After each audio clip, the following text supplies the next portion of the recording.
Okay, hey guys, let me know if you can hear me. I should be joining. I think it's the first time I'm going live on my own channel, so I don't expect very many people to tune in. But if you want to join me for a blast down the Autobahn for a few hours, to stopping also at the Porsche Charging Lounge in Bingen on the way, and then heading off to the Nürburgring, I think it should be a fun nighttime blast. Like I said, if you guys can hear me, let me know. I'm just going to adjust some settings here. Live chat so I can see everything. Show chat. Boom. Cool.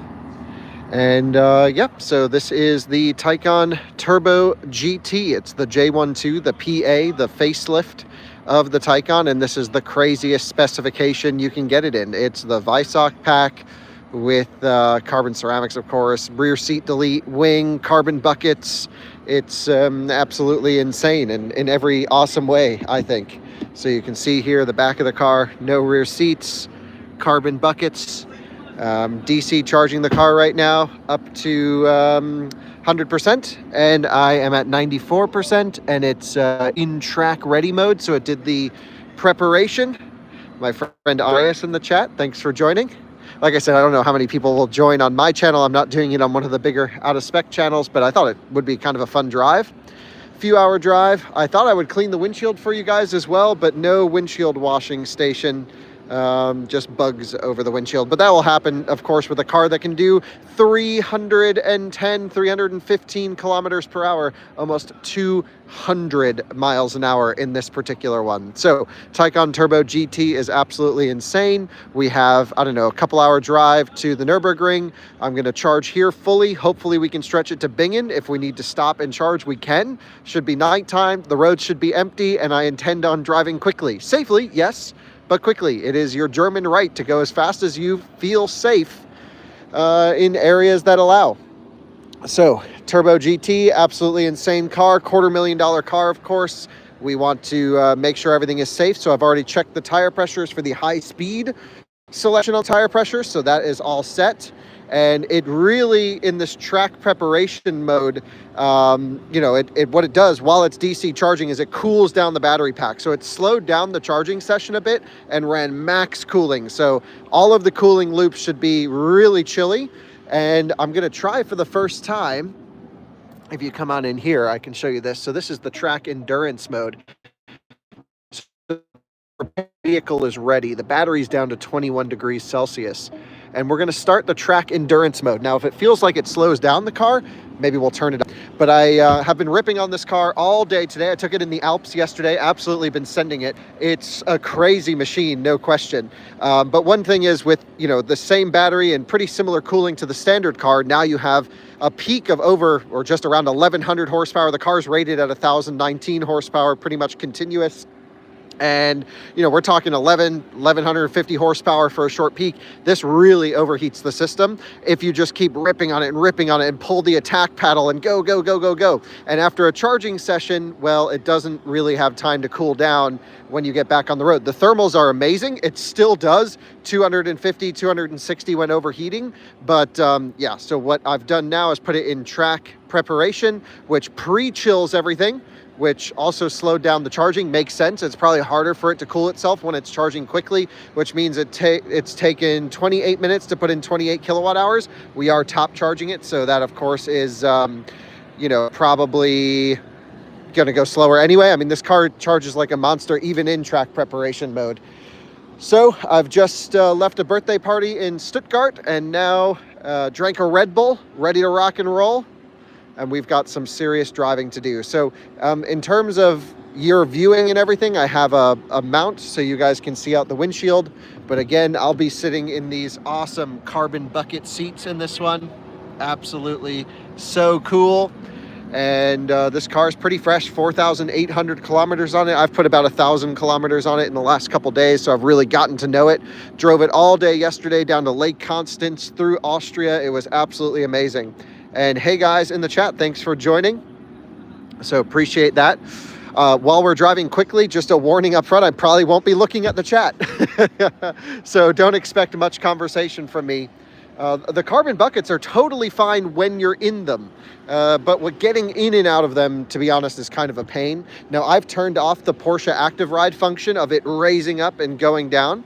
And yeah, so the 0 to 60 in this one feels, it's rated at 2.1 seconds, 0 to 60. It feels honestly just as quick as my Model S Plaid. Without driving them back to back, you wouldn't really know the difference. And the top speed, 311, I think, indicated kilometers per hour, just about 190 something miles an hour. Pretty crazy. And for me personally, this is not the spec I would go for. I like a wagon. I would go for a Sport Turismo Turbo S for me. I also think it's kind of silly with the Visoc pack. They really took all the sound deadening out of the car. So the really thin glass, no sound insulation. You really hear the rear motor and the gearbox working in the back underneath this carbon panel. And so this car is really, this is built for track performance. This is not meant to be a comfortable daily driver. You can buy other Taycans that do that. This is absolutely full send. So I turned off, like I mentioned, I turned off the Active Ride to raise the suspension because it looks good slammed. And I only drive it with the suspension all the way full low. And I'll have full videos and reviews and testing on this car coming out, of course. But yeah, this one has no pedal lag. It is very sharp and sometimes almost feeling too sharp on the pedal, which is pretty crazy as well.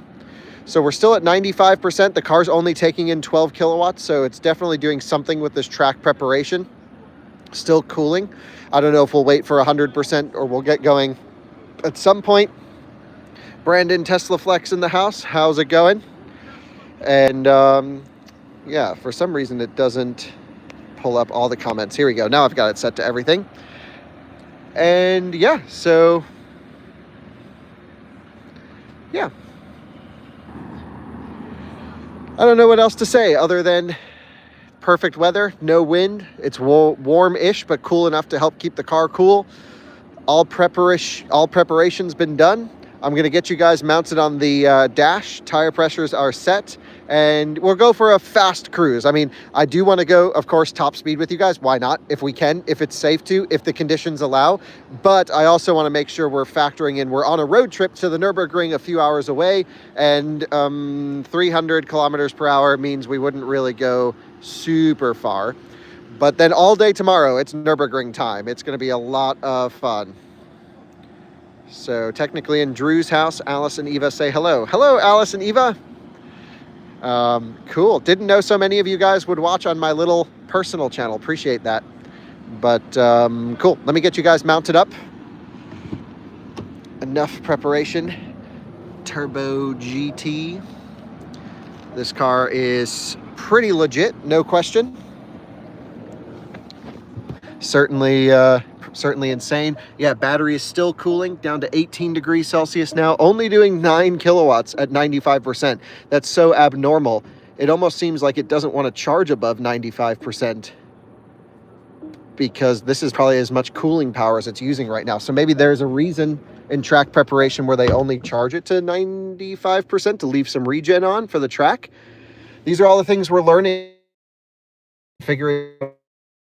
Let me put you guys on this phone holder. We'll see if this all works. Again, the windshield is going to be, there we go. So the windshield will be dirty for you guys. I'm not sure there's anything I can do about that. What I can do though is change the position. So give me a second.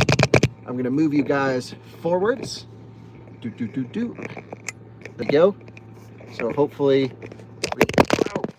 not going so well, is it? Just give me one moment. Sorry. Apologies to the viewers. This is every live stream, isn't it? While we get set up. Okay. Hold on. Got to adjust the phone mount. Here we go.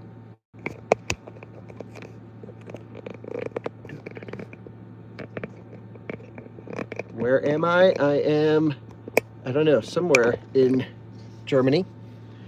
Okay, so, whoa, sorry about that. Hopefully it will focus later on. Okay, and then what I need to do is just put something underneath you guys so you don't rattle around so much. So just One moment. This is always the problem. Live streaming is getting the stupid phone from rattling. And I even have it on a upgraded GoPro mount, which is nice.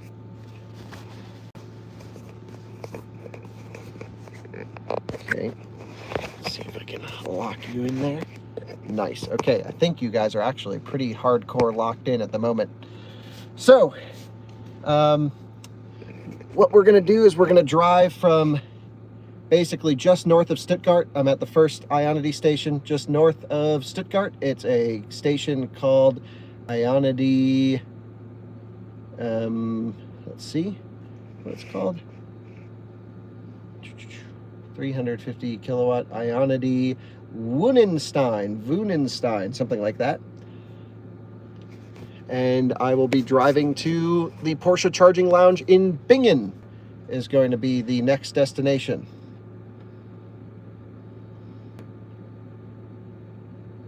Bingen 400 kW. Let's see if I can find that.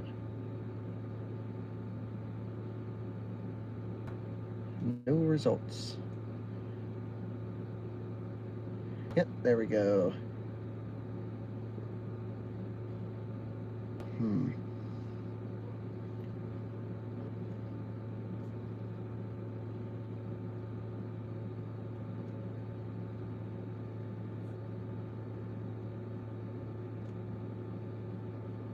Porsche Charging Lounge. Come on, PCM. You should be able to find your own charger. 400 kilowatt Porsche Charging Lounge in Bingen. Great. So the destination is 169 kilometers away. We should be able to make it there on a charge. It said circuit preparation canceled. What the heck? Why? Oh, because I put in charge planning. You know, that is weird. You can't do charging planning like in the system with circuit preparation. So as soon as I put on the nav system, it said, oh, you are no longer trying to get to a track. Or not doing a track lap, I guess. I don't know. Anyway, let's go. Let's not waste any time. No delay.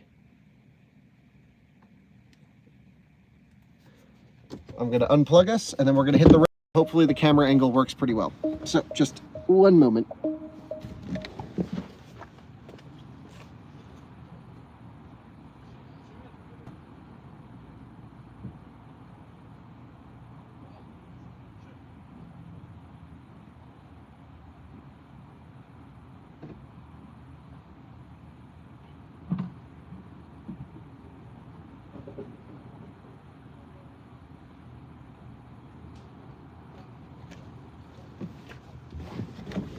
All right, good news.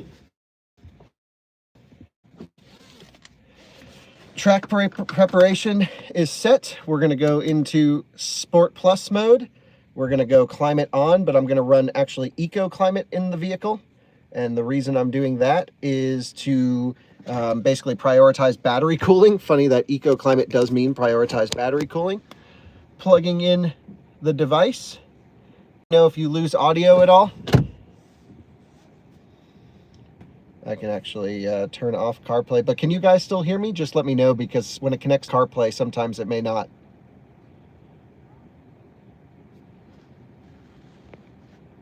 Hopefully it's a yes.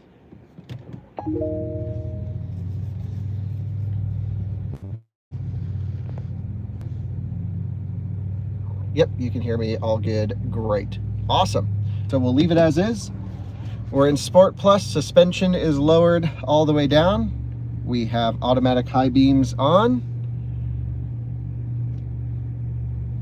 And Bingen is 1 hour away. Well, meet me over there. So 169 kilometers. I'm 1 hour, 32 minutes. It says we'll get there at midnight 21. So 12:21. And at 37% state of charge. So it knew as soon as I put it into Sport Plus how I'm going to be driving this thing, which when the car makes this much power, you really chew through all the battery. So the other thing I'm going to try to do is put it in track endurance mode to see if that makes a difference. So I'm going to go to Sport Chrono, start track endurance mode. It said function not available. Okay, y'all ready? Let's go. Full send. Attack. Oh, we won't even use attack mode. Whoa! And we're already into a speed limit, so we got to slow down. It's so crazy fast, the car. It's unbelievable. So the thing with Germany, of course, are lots of speed limits, lots of things to watch out for on the road. And, you know, when you have over 1,000 horsepower, it just gets absolutely insane. So, yep, we've got everything dialed up, ready to rock and roll. Headlights doing their thing. I am going in the settings to turn down the display brightness. So instrument cluster brightness down. Much better. And no speed limit. Let's go.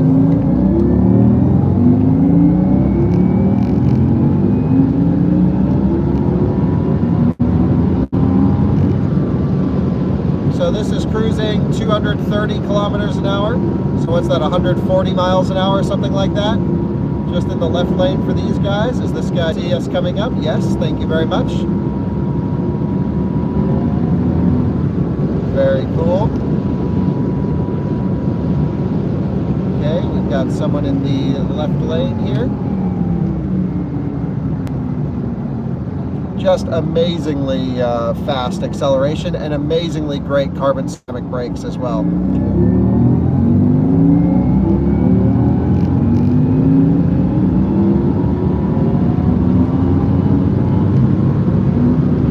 Woohoo! 270 kilometers per hour now. 290. 300 kilometers per hour. That's 186 miles per hour. Absolutely insane. And slowing, of course, when there's other cars around. We don't necessarily need to be flying by these guys. Poor Active Ride doing a great job holding us steady.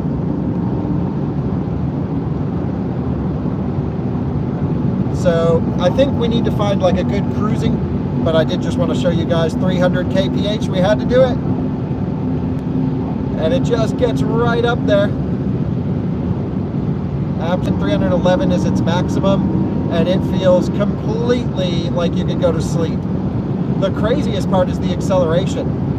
The battery temperature on average has already risen from 18 degrees Celsius to 23, 24 degrees Celsius now. We're already down to 88% because you just get in this car, hit the throttle, and absolutely go. So right now I'm just cruising 215 kilometers an hour or so, and it feels so stable, so nice at 215. Coming into a 120 zone on the brakes, still on the brakes. There we go, lock the speedo in, boom. So, that was really fun. That is the magic of the Turbo GT. Yes, so there's quite a bit of motor sound in this one, especially with the reduction of the rear seat. You get this carbon panel and you hear everything. Yeah, I think 120 to 130, so 200, 210 kph is a good speed as well. I think that's probably what we'll do most of this trip, but sometimes it's just exciting to hit the attack mode, pull the right paddle on the steering wheel, and open it up to maximum acceleration. It can be pretty crazy, actually. My friend owns a Model S Plaid, so I'm going to borrow his car next week, and I also hope to borrow my friend's Lucid on Monday, so I can do Model S and Lucid and this one and see. I mean, this is obviously the craziest Taycan, so it's not a fair comparison unless it's a Sapphire or a Plaid with track pack, which they will not be. It'll be a Dream Performance though, so that should be pretty cool. And I don't necessarily want to make it a comparison since it's not, but we can at least evaluate each electric vehicle at high speed.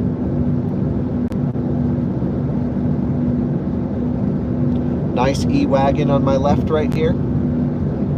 Weirdly, he just came flying up and then slowed down on us. Don't know why, but we're not allowed to pass on the right side, so I'll drop the speed.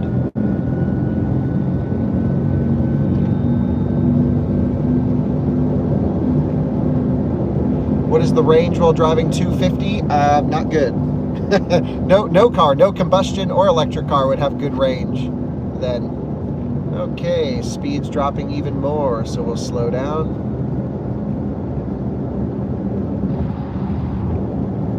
And this is the thing with Germany, you can't always full send it. But yeah, as soon as the road opens back up, I'll go full ripper. We'll open this thing up to maximum,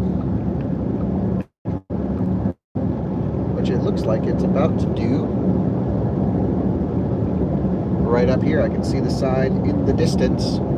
So what we should do is, I'll pull the attack mode.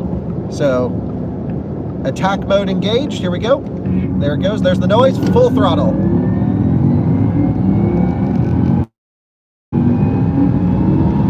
$220, $230, $240, $250, $260, $270, $280, $290, $300, $305 on the brakes for traffic up ahead.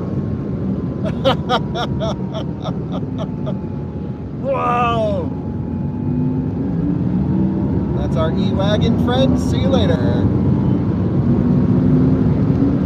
260, 270, 275, 280.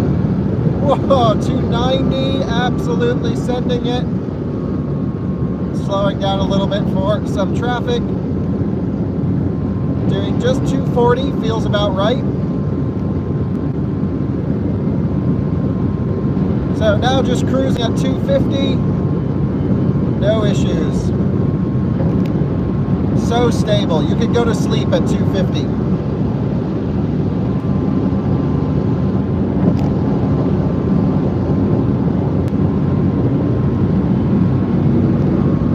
Look at this, 250 kilometers an hour, just cruising, right lane. Absolutely, could go to sleep.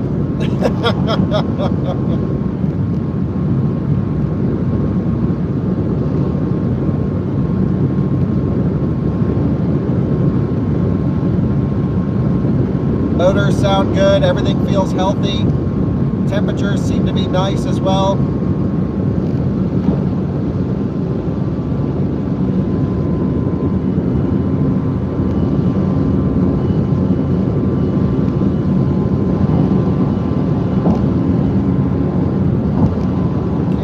Backing off a little bit, there seems to be some slower cars here, so just slowing down to 200. But I think we can do another pull now, so I'm not going to pull the attack mode. I don't actually want to overheat the system, so foot to the floor.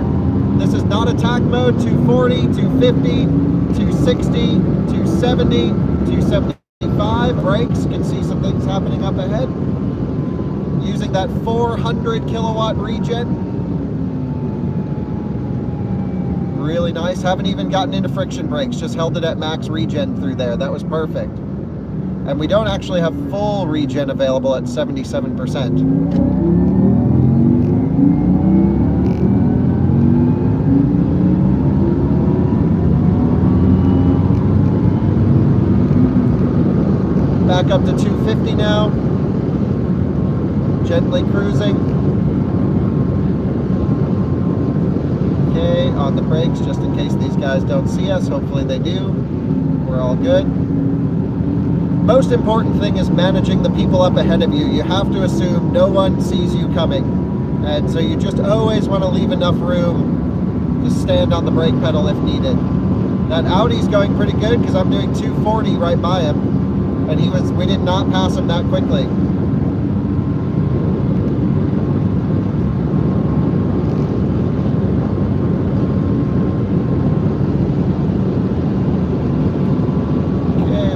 Lift off a little bit. Yeah, so I really feel like this car feels like it's walking, like you're strolling 250 kilometers an hour. I'm just touching the accelerator pedal. I'm now down to 200 just so we don't freak these cars out. But, above 250, yeah, you definitely know you're pushing it. And the car is loud because they took all the sound deadening out of the Taycan GT for the track stuff, so it's noisy in here, but that's the point. It's like a, you know, the GT3 RS of Taycans, if you will. And it's just so impressive. Wow. Our state of charge on arrival is dipped all the way down to 21% now, so we just need to be careful about that one.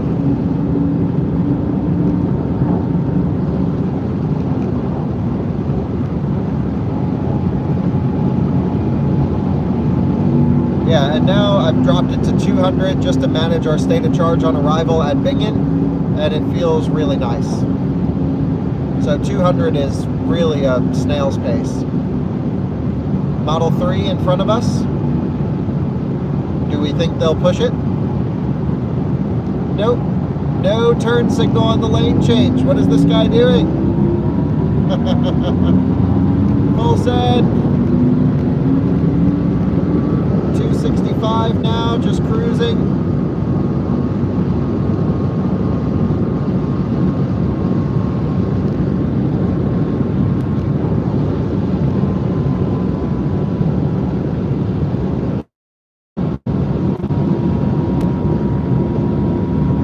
Really nice open roads here at night. This is what it's all about. Sitting at 240, 250. Out for a stroll.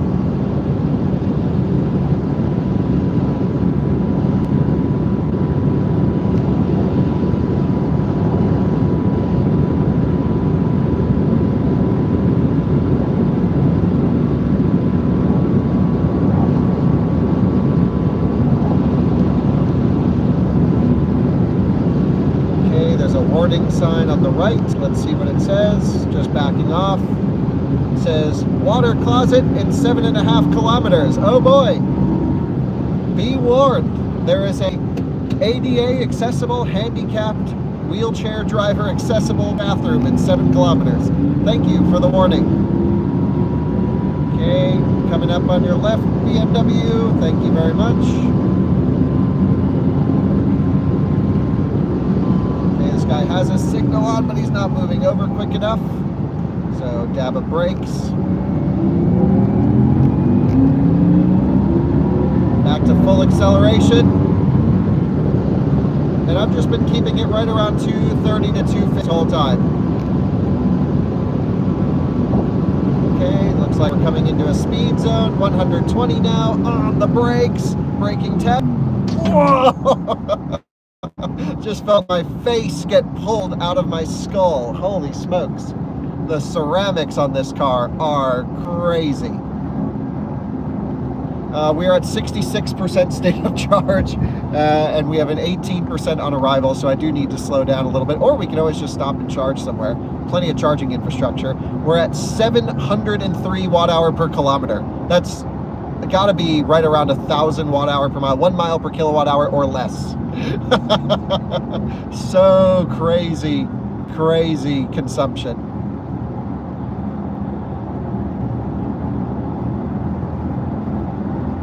Wow, this thing can chug the juice. It's got a huge battery too. I mean, it's 97 kilowatt hour usable. But when you're ripping,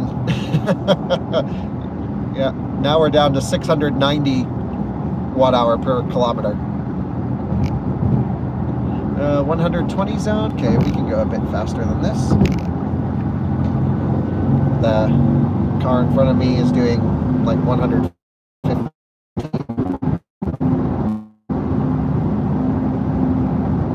You can see the matrix lights. Battery temperature is 40 degrees Celsius on average. We left with 18, right? Something like that. And that was only 16 minutes ago. So we gained more than 1 degree Celsius per minute. I think we really pushed it a bit hard in the beginning, but hey, I don't mind stopping to charge again if we need to. I can even engage the Porsche charging planner so I can suggest, oh, it's on. Good, and then I have it set to 3% arrival at charging stations.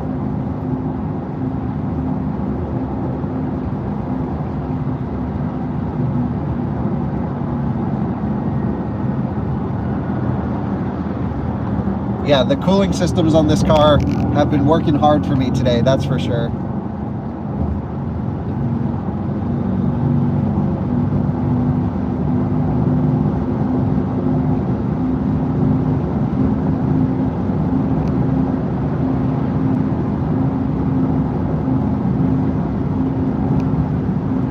Yeah, 18% arrival at the next charge now, but shouldn't be a problem if we have to stop for a couple minutes.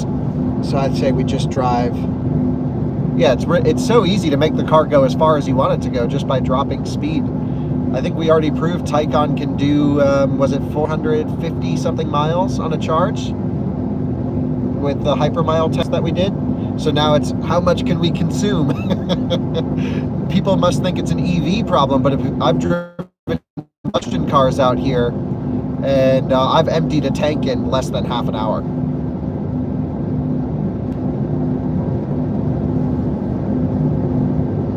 Yeah, the Concord, am I right? Absolutely. This car, I've never driven a car that has such stability at almost 200 miles an hour.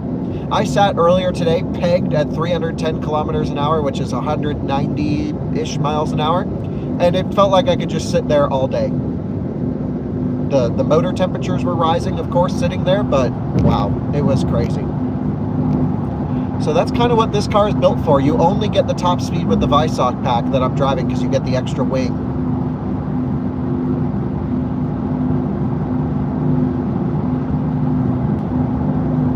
Yeah, Model S. I've driven Model S here on the Autobahn before, but it wasn't like a fully prepped track pack plaid. The brakes are an issue and the thermals were an issue, but it was an older Model S, P100D. So I'm going to do the plaid this week, which will be really fun. Okay, that guy must not have seen the speed limit. So we have de-restricted, but construction zone. So speed limit stays the same. Caution, roadworks on the A6. Yeah, roadworks on the A6. Sometimes the Model S feels more powerful, sometimes this feels more powerful, but honestly, without driving them back to back, it's pretty crazy. This at low speed is insane. And to be honest, I don't really drive my Model S that fast because it's mostly, you know, in the US, you can't drive crazy. So I very rarely am I doing 100 to 160 mile an hour pull like I am in this one.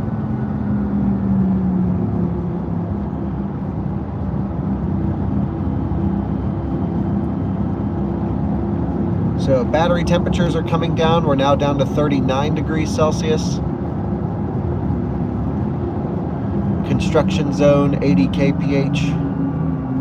I wouldn't say this car is necessarily like really fun to drive fast. It just hurts. Like my neck is in pain from driving this car through the Alps yesterday. It has so much force in every direction that you really need to like do a neck exercise before you drive this thing. It's crazy. It's actually brutal in certain situations. It's like when you get on the brake pedal and the tires are warm, when you get these like R compound tires hot, you're just like, whoa. It's like your whole guts move to the front of your body. It's hard to describe unless you're able to experience the forces.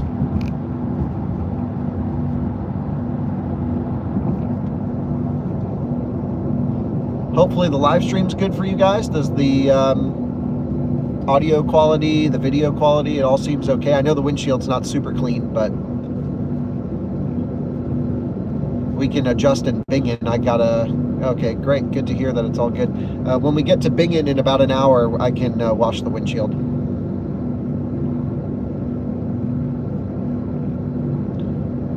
Okay, 120. It goes from 80 to 120. Ready? Attack mode. Whoa! 120. Actually, it was a bit over.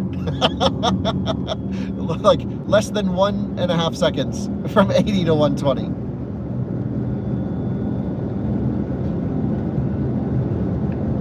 I don't think there's a law that says how fast you can accelerate between speed limits.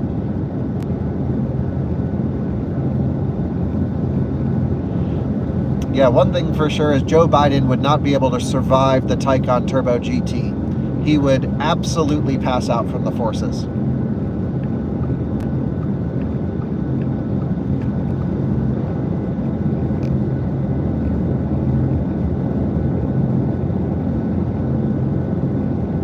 Do I ever sleep? Yeah, a lot, actually, I think.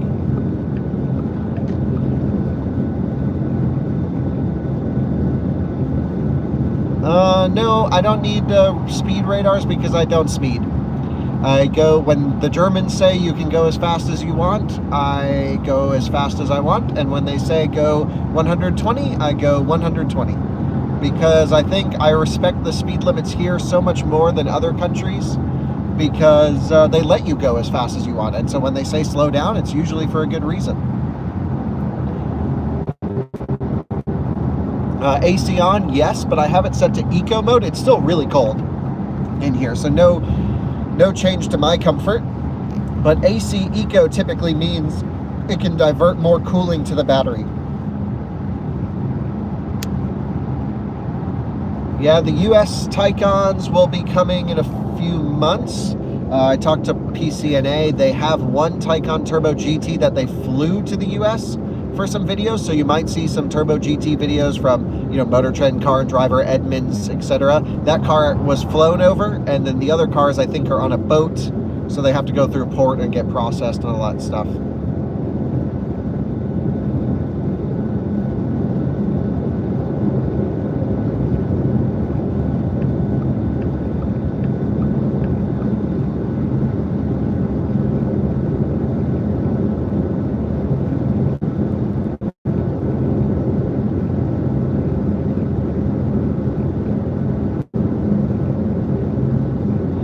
Nope, I'm not going to buy a Turbo GT. This isn't, like I said at the beginning of this video, this isn't really the car for me. I don't see any, I don't think taking the back seats out is making a difference on my lap times with my level of capability. Certainly I like to drive quickly, but I'm not a hardcore lap time driver. And so I don't think that's worth the compromise of already the normal Turbo GT non-Visoc pack, but I like a wagon. For me, the Turbo S Sport Turismo is the dream. We don't get that in the US. We only get the Cross Turismo. But I don't know. I think you pick these things up used if you're smart with your money. Go hit the top speed right now. Well, we are in a construction zone, so not possible at the moment. But I promise we will hit the top. Sorry for that cell connection. You would think Germany could have good cells.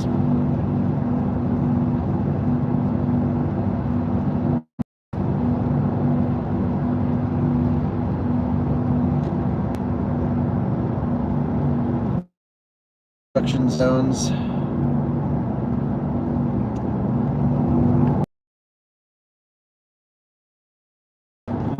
That means no top speed. Everyone, let's hope the rain goes away.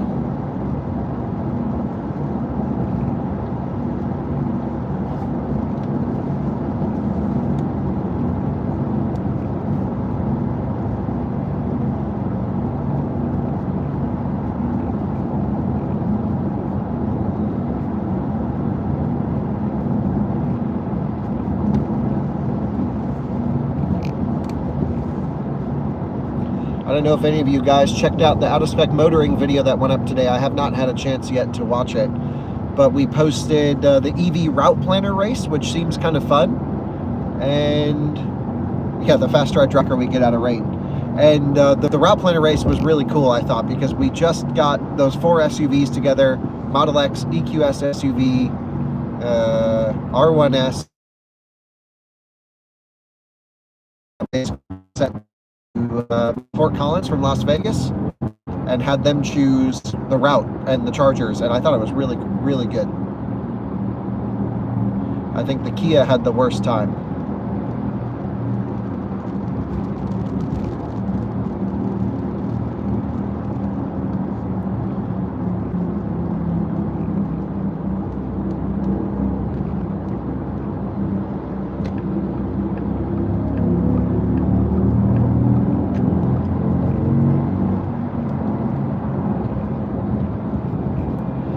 So forgive me if I don't answer your questions. It's only because these are quite narrow lanes. My eyes are obviously only on the road, and if it's not safe to do so, I am not looking at the comment section.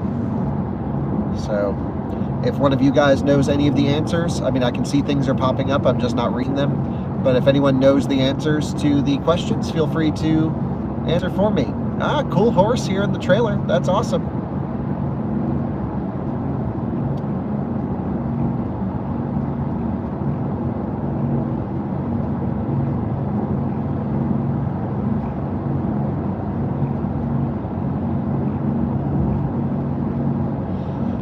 So this is helping our state of charge on arrival, this big construction zone, because it's now up to 23%. We had it as low as 16, and now we're being very efficient, cooling things down, giving the car a breather, and then we can get back up to high speed, of course.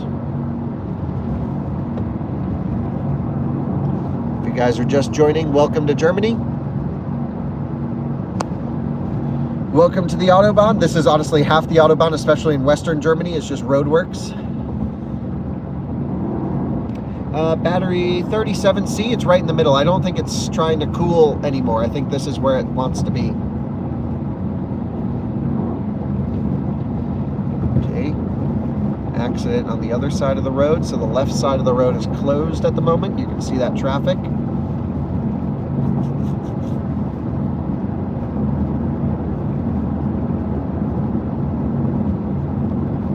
Come to Albania and experience some EVs. That would be really fun. Never been to Albania, but would love to.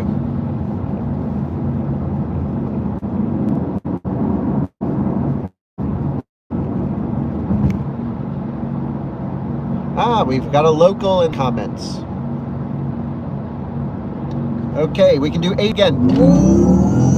That's it. And we hit the end of the restriction right up here. RTX Sport Wagon, you guys ready? Attack mode, 3, 2, 1, full throttle! 150, 60, 70, 80, 90, 200, 210, 220, 30, 240, 250, 260, 270, 280, on the brakes for traffic! Holy smokes!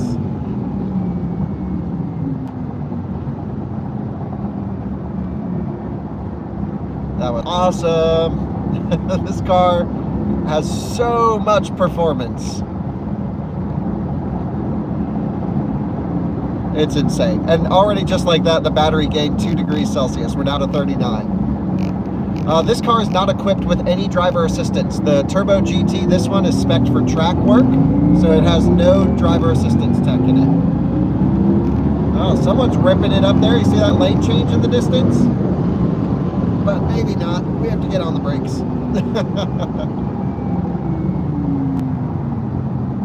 Oh, it's a BMW M car driving 140 in the left lane. Are they drunk? You bought a fast car, use it, brother. Okay, we have to prepare to turn off to the right, so we'll take it easy. And our exit. The car doesn't, maybe towards Koblenz. Let me pull up the navigation things. The one thing is here, because we're... turn off to the right after 1 kilometer and then follow the Yep, A6 Koblenz, that's where we have to go. And we're into a speed zone, we're already going the speed limit.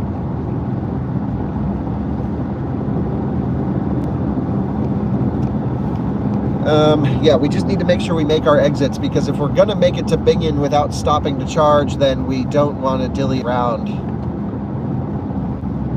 There's like a whole bunch of people on top of that bridge. There's a whole festival over here. What? What? They got like a party at this place. There's thousands of people at that arena? Racetrack? Is that the Hockenheim Ring? What's going on at the Hockenheim Ring? Thousands of people everywhere. Must be a 24-hour race of some kind.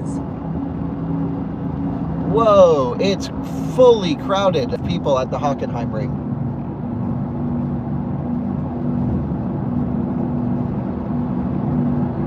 AC/DC concert. Huh. So not a track event. Okay, here's our friend in the M4, now going over the speed limit. Before, the 2 miles an hour in the restricted section, even faster with the speed limit. Okay, so that was a huge concert. Holy smoke, there were people everywhere. Okay, we have a D-restricted section. Will the M4 open it up? Let's see. We have no speed limit. He's driving 110. Dude, floor it. What are you doing? There's no speed limit. You're in Germany. You have 4. And he's driving 1 mile an hour. Literally 100K. And I would say drifting. Can you keep it in the lane, brother? What are you doing? By the way, if you see my headlights moving around, I'm not flashing him. It's just the automatic matrix beams finding a place to shine. I've got another W on my tail, ready to absolutely rip. Oh, he's flying 120. Whoa, 130. They've got a madman here. Okay, can you move over now, please? Oh, he's getting on the throttle, 150. Oh, he's ripping now, 180.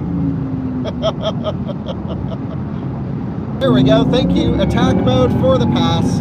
See you later. Absolutely so nice to have the performance of this car in a straight line, just to demolish absolutely anywhere. Okay.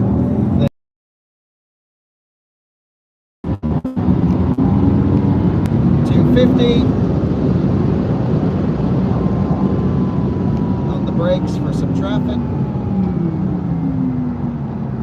Just like to brake early. I don't like to come up on anyone very quickly. I'm an early braker. We're not here to race, just here to be safe.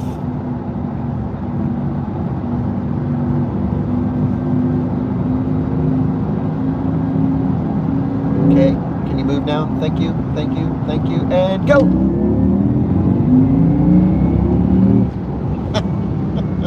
So I really got to stop doing that, but it's so intoxicating using all of the power to go for those hard passes. Yeah, turn the left indicator on and flash, I know, but it's not like I'm in a huge rush and get out of the way. You know, I thought it was illegal to flash and put the signal on. I think it's illegal to flash repeatedly, but if you just do a quick flash to like say, hey, I'm here.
Can you hear me now, guys? Maybe now you can hear? Yes. Audio's back. Okay, great. Yeah, what happened was I had a call come in and I think that confused it.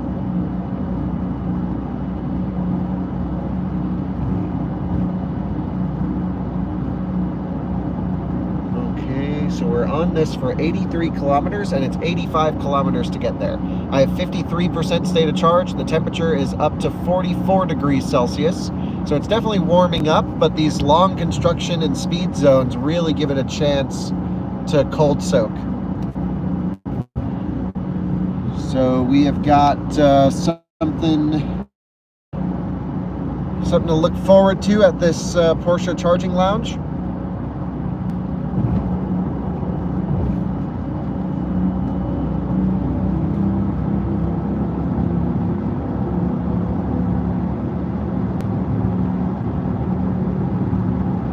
Okay, another de-restricted section. The outside temperature is 19.5 Celsius. Ready? Full throttle.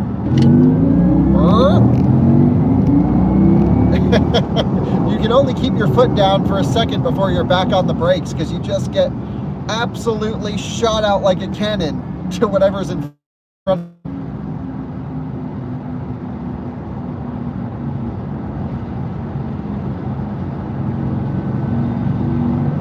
Okay, thank you very much.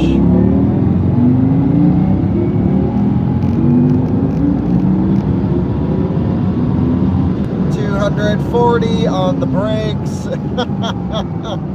It's amazing how just I can't even describe to you how fast this car is. It is an absolute weapon on the Nürburgring. Oh, say Autobahn, excuse me. We're heading to the Nürburgring. What am I thinking?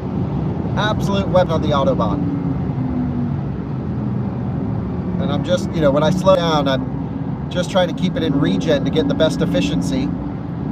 So I'm at exactly 50% state of charge, and the car is predicting 138 kilometers of range if we keep ripping it like this. That doesn't seem too bad. 275 kilometers of full sendage. But we haven't had a lot of construction zones, to be fair. Okay, we've got a Dutch person in front of us. Move out of the way. But they're going pretty good. They're doing 100 miles an hour in that van. So they're cruising at 160 in that Volkswagen van. 100 miles, 160 kph.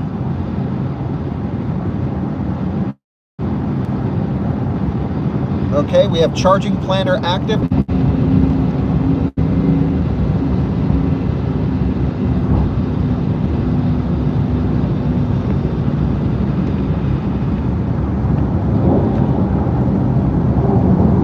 Okay, are we back down?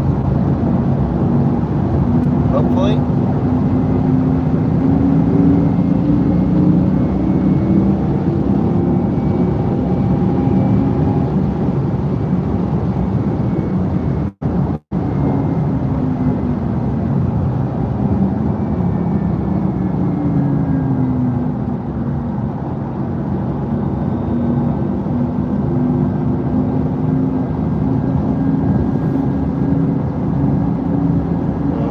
Not sure if you guys are back or not, but hopefully you are.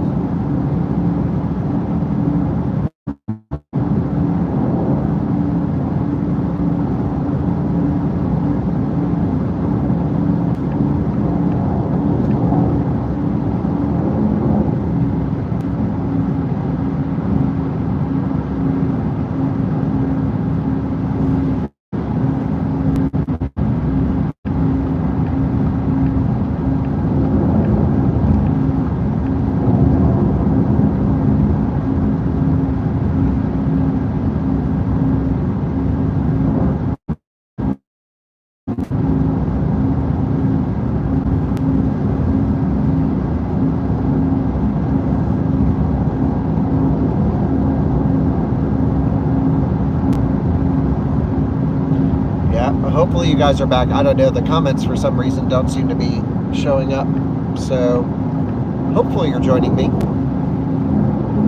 I might even pull in this little parking area just to make sure the live stream's all good. No reason to stream if it's not working. So let's just pull over in here and we can evaluate.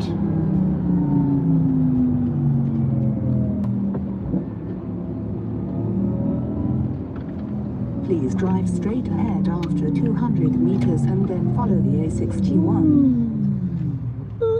Okay, I'm just gonna check the stream on my side, sure it's all good. Hopefully so. For some reason, weirdly, the comments just do not show up. So let's see. I can see like the numbers, like I'm definitely getting connection because I can see the viewers coming and going, but not. So we'll turn this on, this one, gotta connect.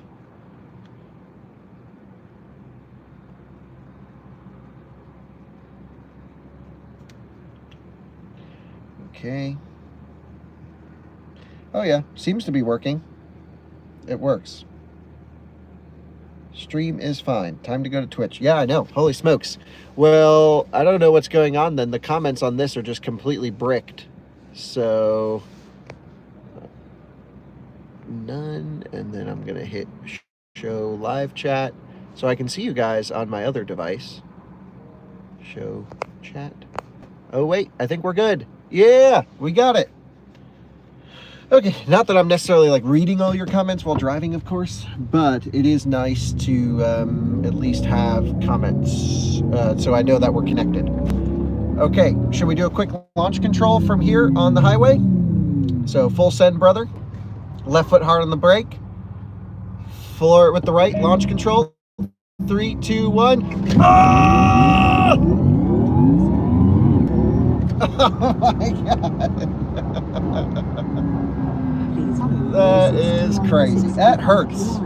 That is 45% state charge, full rip. So that feels every bit plaid, if not more. Maybe more than the plaid. I don't know. I'd have to experience them back to back. That is crazy. I had to hold the phone in place so you guys didn't fall out of your mount. So we're in a speed zone, so I can't go full send. It's 130 zone here. Yeah, I think we're going to make it to the charger. It shows 19%. It's only 66 kilometers away. It's been preconditioning for a while.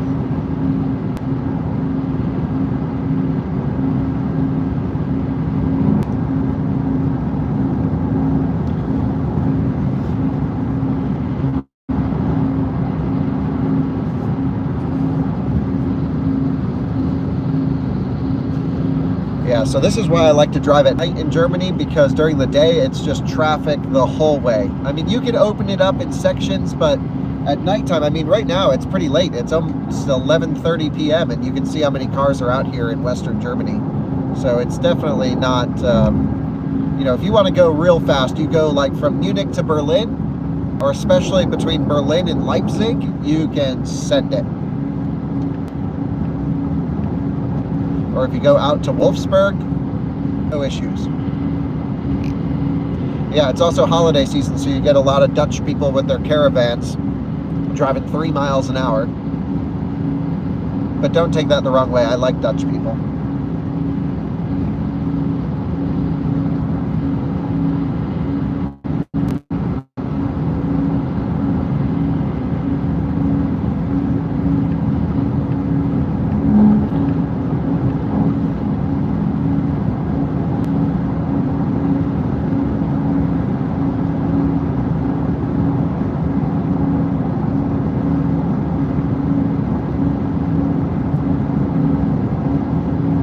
The nice thing about this car is Porsche Active Ride, even in Sport Plus suspension, is unbelievably smooth and compliant.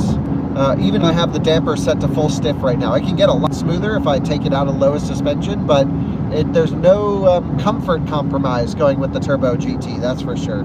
It's just as comfortable to drive.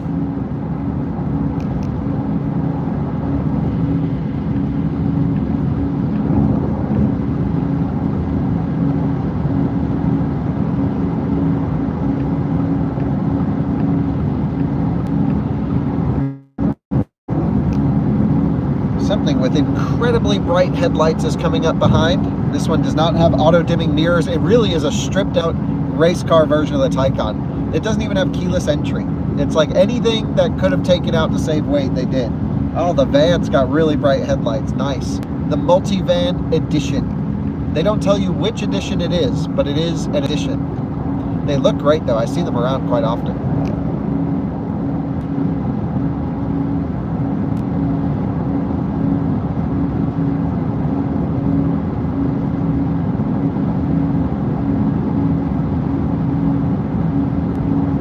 No, this car is extremely loud inside because it's the track version, so they took all the sound deadening and quietness out of it. So there's no, you know, wrapping around the motors. You hear the gearbox, you hear the road noise, you hear wind noise. It's really thin glass. It's all about track. It's not about comfort or noise.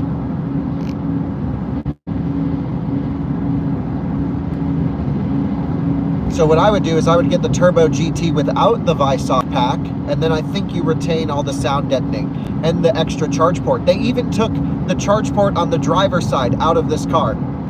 And there's no power charge port, it's manual charge port only. They really decontented, it's like I said, it's GT3 RS. You pay more for less. That is the port away. Yeah, it's not too loud. It's totally livable. You put on the music, the sound system, and it's fine. My Model 3 is still louder than this. But the normal Taycan is really dead quiet.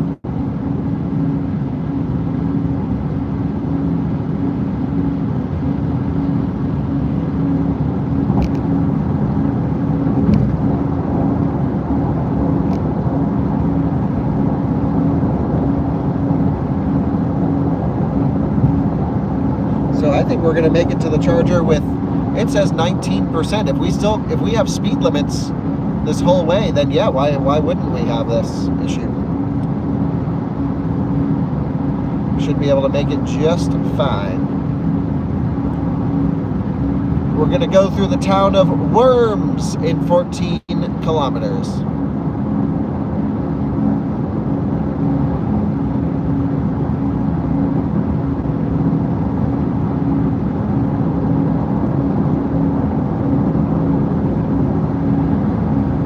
These guys are hardcore looking at the Taycan on our left.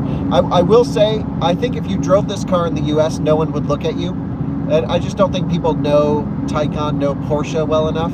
But especially driving this in southern Germany, especially in the Stuttgart area, people lose their minds over the Turbo GT. It's very similar reactions to like a GT3 RS. I mean, you know, teenagers and young guys are taking the phones out, getting pictures of the Turbo GT. I mean, this car really has a sense of something special about it in Germany. I don't think you would see that in other countries, but here the people really know that this is something pretty crazy, and I'm really surprised to see that. No, this one's not purple. It's a gray one.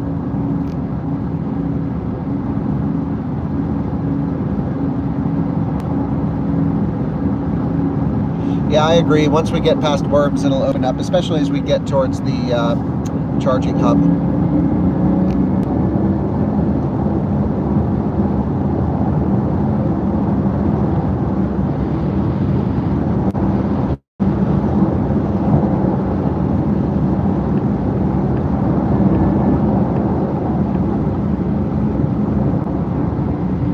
It's so funny driving a Taycan without.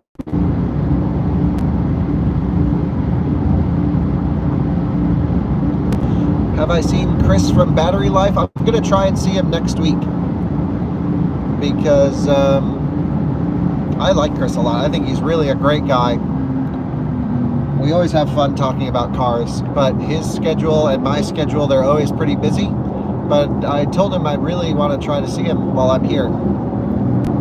And also, I don't think... I don't know how much Porsche gives him cars and stuff. I'm not sure how that all works, but I would love to take him for a ride in this one so he can at least experience this. Oh, I must have cut out. I said it was really funny driving a Taycan without adaptive cruise control or any of the safety tech, you know, like lane steering stuff. It has like lane departure. If you hit the white line, it'll push you in. Will I come to Stuttgart again while I'm here? Well, I was just at my friend's birthday party at the top of some nice building in downtown Stuttgart. It was pretty cool. Really nice spot. But I don't think I have plans to go back to the city this trip. I'm going to Munich because we got construction again. In Munich, I have some stuff to drive. Polestar 3, Cadillac Lyriq. It's not super important, in Volvo EX30 as well. I have booked for next week. Really looking forward to trying the EX30. That'll be fun.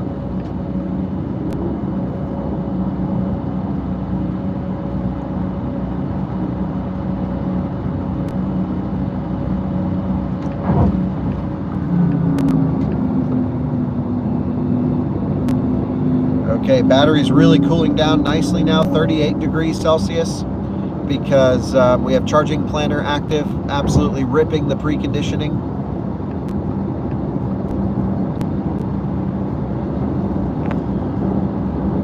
Yeah, Cadillac's in Europe now, and they sell the Lyric with like the dual motor all-wheel drive. And I was like, oh, can I just borrow one for an hour? And they're like, yeah, just swing by the showroom and take one. And all I really want to do is just rip it down the Autobahn, see how it is at high speed. They're like, yeah, just go drive one. They got demo cars.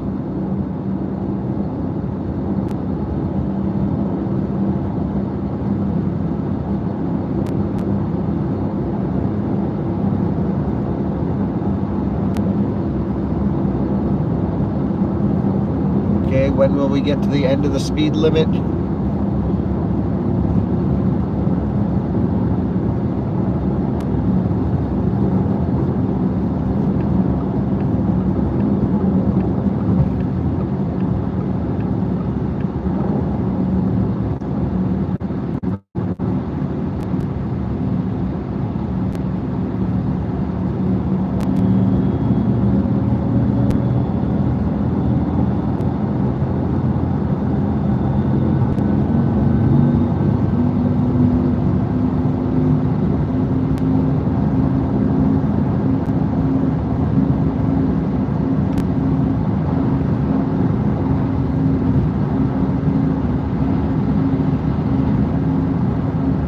See some comments coming. Sorry for not reading all of them. It's,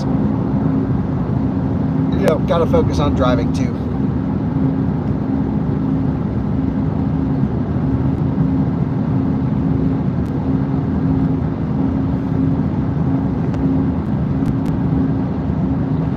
So I was just actually at my friend's party was another friend of mine who runs Panamera Communications for Porsche, and he's like, yeah, you can take a Panamera anytime you want.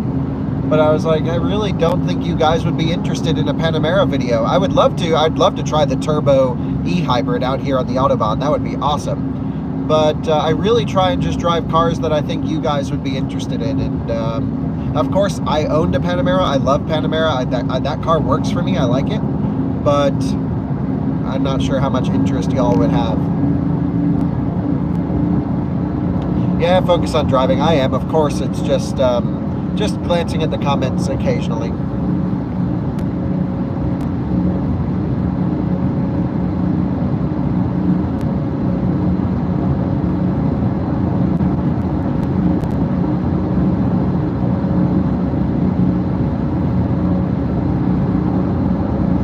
Yeah, I do what I want, of course. My main objectives with Out of Spec is I need to cover the cars that our audience is interested in, step one. So if I'm not able to keep up with the new EVs coming out and all of the, you know, ABCs of that, then, well, that's the main objective.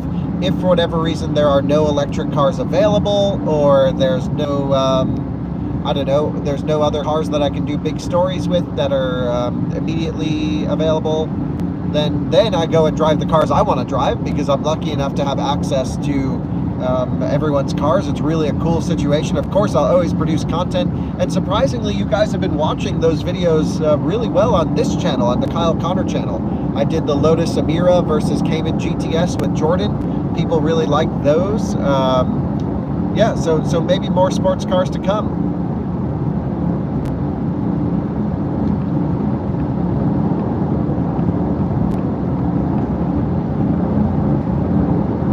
The efficiency has got to be pretty good right now, because we've just been sitting in speed limits for the last 30 minutes, right? We're down to 445 watt-hour per kilometer since we left. We've driven 1 hour, and we're down to 36% from 96. So we burned 60% in 1 hour, and a lot of that was construction zones. So, you know, this car can chug the juice faster than almost anything, but then it's also very efficient if you just drive it normally. And I've kept the car in Sport Plus, and it's preconditioning to the charger. Like, I've got everything on, AC's on. So I'm pretty impressed with the efficiency, considering how I've been driving it, to be honest. But man, can it gobble a battery pack. You can chew through a battery in 30 minutes or less easily just by sending it.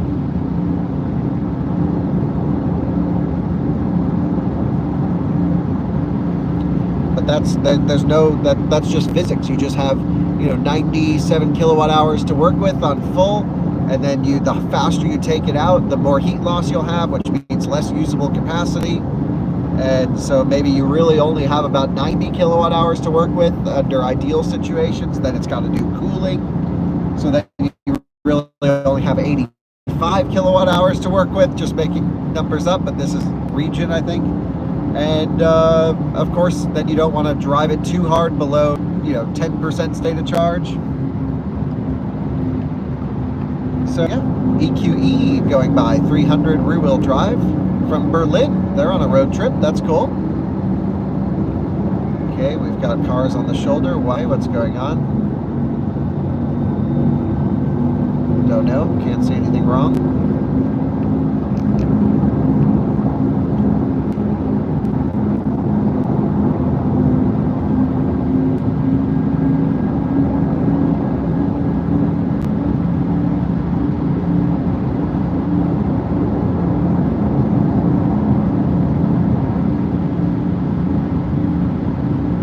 When will the speed limits end?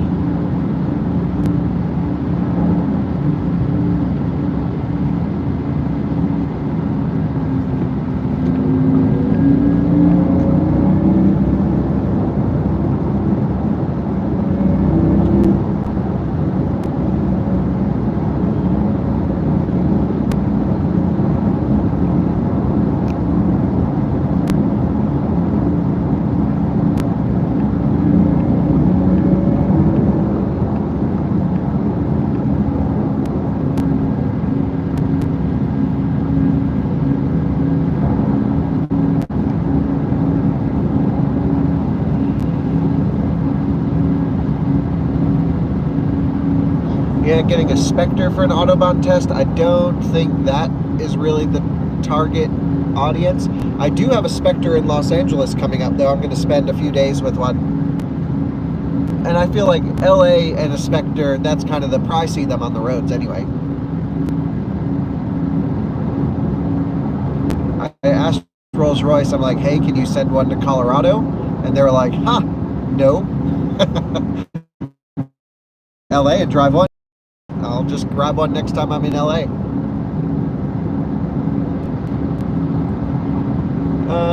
Acura ZDX, maybe. If we get one in the fleet, I'm sure I will. It's not very high on my priority list. To be honest, this is the first time someone's mentioned ZDX to me since I shot the video, but the video did okay. So I know there are people interested.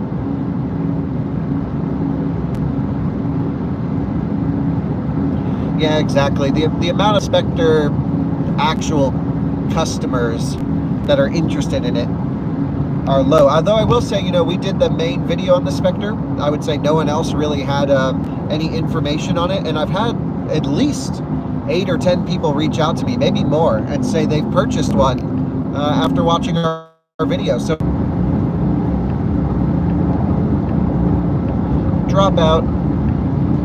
Should be back.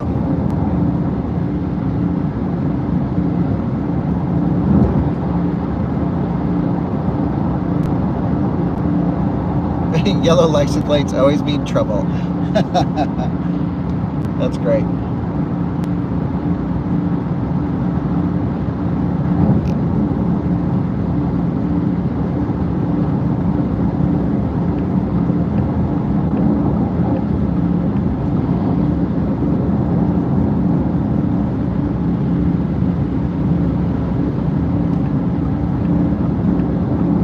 When will the speed limit end? This is Germany, not America. We should go fast.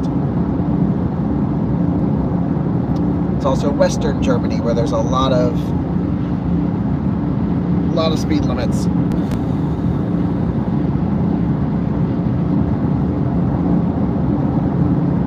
Yeah, Spectre sold well. I mean, I really think Spectre is electric.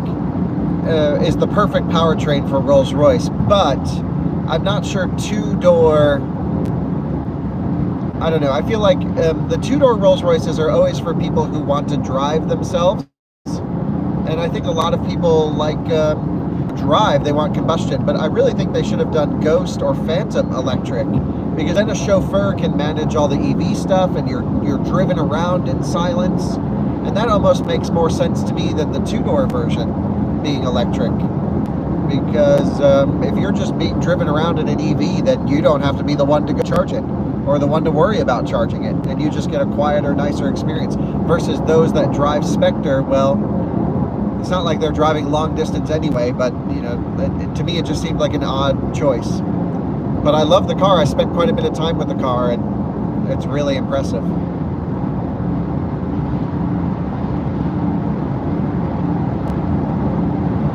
e-tron RS, a new Taycan Turbo. Great news! The speed limit's over!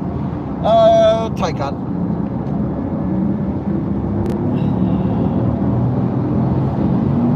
Okay, everyone out of the way. Move that bus. Move that Passat wagon.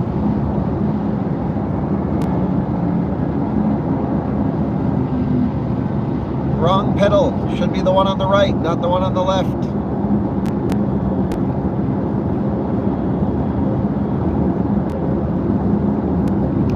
Battery's cooled down a lot, 36 degrees Celsius. We're down to 30% state of charge, and we have still attack mode available, but at 29% it goes away. So you get full power in this car to 30% state of charge, and then nothing.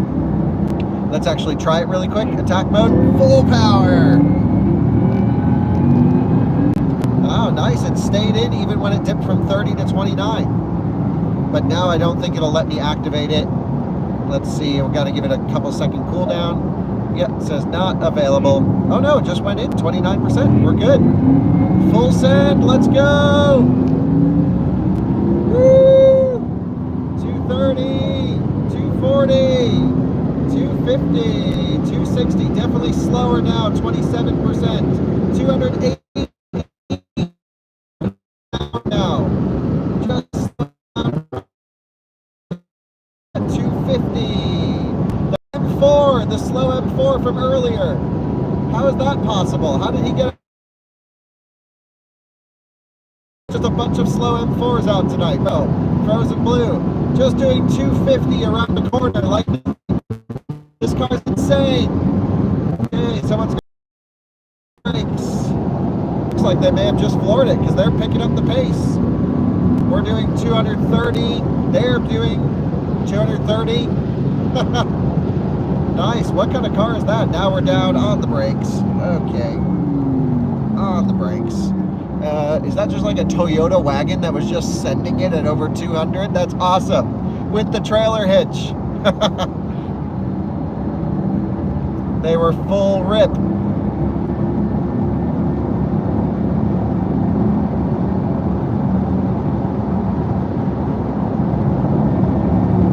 Okay, I can also see the road has some wet spots in it over here. Oh yeah, I stopped to check the live stream. That's how the BMW got ahead. You're absolutely correct. Duh. Wow, he's really just out for a Sunday cruise. That's a shame. All right, here's our Toyota guy. 3, 2, 1, full rip, 24% state of charge. Oh, it's an Opel, excuse me. Oh my God. Crazy. Even at 20%, it's so fast. Back to full power. 250. All good.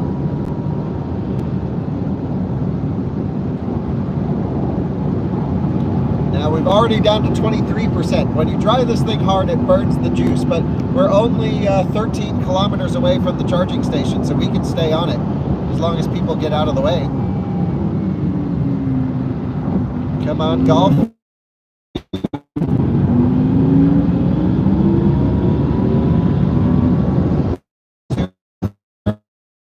So much rating. The road isn't necessarily wet, but it has some moisture in the pavement, and I'm just not going to risk it.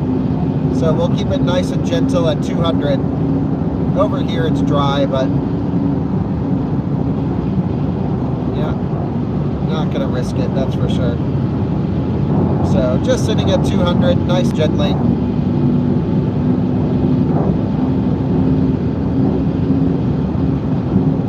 matrix headlights working really well.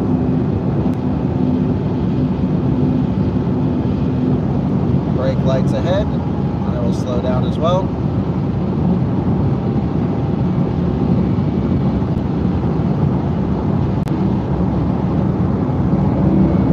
Okay, is that a Cupra? Yellow license plates always mean trouble. It's a Dutchman.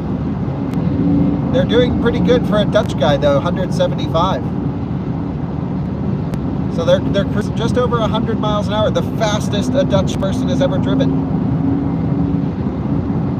No shade towards Max Verstappen in that statement. Get out of the way! Oh, they picked it up, 190 in the Cupra. No, they're getting more, 200. 19% state of charge, see you later. 18% state of charge, 260 now, 270. 17% state of charge. It just chugs the juice. Absolutely crazy. And performance at this low state of charge is really something else. Taking it gently again, just cruising just over 200. My phone just popped up, low EV batteries, it's on CarPlay.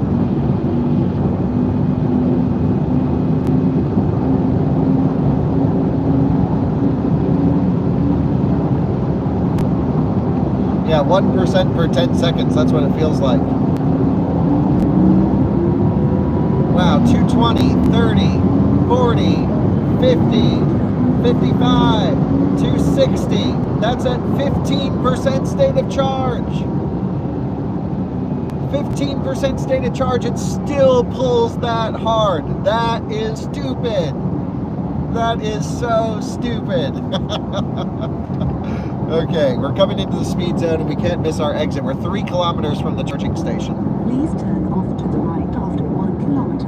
Okay. Follow the A16 towards 130. Frankfurt. Okay, follow A16 towards Frankfurt. Yeah, this is another level above Model 3, no question. Not even comparable. This is not even in the same league. But the performance at that is crazy. It definitely is crazy how fast this thing heats up at low state of charge. Like when you really push it below 30%, the battery just gets hot. There's really not much you can do about that. So we'll exit here and then go to the left towards Bingen. Now drive to the left and then drive to the right. Drive to the left and drive to the right. Yes, ma'am. Now drive to the right and then drive to the right again. Drive to the right and drive to the right. Okay. Should we send it around the off-ramp? Looks like fun. On the brakes. As everything flies forward. Gripping. Woohoo! So much grip. On the brakes. Turn it in. Wow. It's like my face is being peeled from my head. It's crazy. So we drive to the right. And we are arriving at the Bingen station. I've done this one a few times, so I know where I am. Roundabout at the third exit. Yep, limited slip diff in the rear with active torque vectoring as well. Okay, so station's just on the left. Limited access ahead. I have the charging card because I don't think Porsche pre-registers this one. If I asked my friend Mike, he would have pre-registered at the charging lounge for us. So the way when you're a Porsche owner to use the charging lounges is you input your, as part of your account, they know your license plate and it automatically registers the car. So you just show up, it scans the license plate and lets you in. But if it doesn't work, as a backup option, you can use the card. Oh wow, look at this beauty right here, this charging lounge. It's like, I'll angle the camera so you can see it. Heaven on earth, look at that. I've done a full tour of this place, if you guys haven't seen it yet. So definitely check that out. So let's see if this one's registered here or not. Pulling up to the gate. Does not seem to be registered, so we'll tap the card. And we're in. Yep, they've upgraded these to 400 kilowatt now. The lighting just got bright when we pulled in. How cool is that? It knows there's a car here, and it just turned all the lights on for us. Holy shit. This place, here, I'll show you guys over here. This place is crazy. I can take you off the phone mount now. Whoa, look at this. Oh my gosh, you can see we are at 15% state of charge. Battery is 47C. Since we don't need it, we can turn climate off. Maybe new software, you got to go in here. Off. Boom. And one thing we should do is I'm going to just pull here to the first. I miscalculated that turn, didn't I? Got it. Shouldn't have to 3-point turn getting in here. All right. Let's get it over to the Alpitronic charger. Park. One thing I want to do is I want to come over here because we're going to continue ripping and go to Sport Chrono and go to track endurance mode. Battery charge too low. Okay, so maybe we got to plug it in. 15% state of charge. We will leave the car on because I do want to do track endurance mode. I don't know if plug-in charge is set up. I would imagine it is. But look at this thing. This is the one we just did 315 kilometers an hour in. It's crazy. AC compressors ripping. No power charge port on Turbo GT. It's standard on normal Taycan, even on the cheapest one. And that also allows it to have these air relief chambers here. So, Alpitronic Hypercharger. These are all the ways you can activate it. Direct payment, plug-in charge, my Porsche app, blah, blah, blah. This is currently only open to Porsches at the moment. Okay. Do I have to hit start or will it just do its thing? Start. Nope. I think that, I don't know what that means, but maybe it means bad or it means good because things just clicked. It had like an X. But I hear things booting up. So, is it charging? We're now 14% state of charge. So we really used, I would say, a pretty good percentage of the battery there. Yeah, it's charging. How about that? Green. This is a weird UI glitch. Yeah, 166 kilowatts now. Can I go in here or will this end it? Nope, there we go. Data. A lot of info. Oh, we get charging curves on this thing. Are you kidding me? So now you get to join for the crazy charging performance. Already 209 kilowatts. 250 kilowatts. Look at that. 250 already.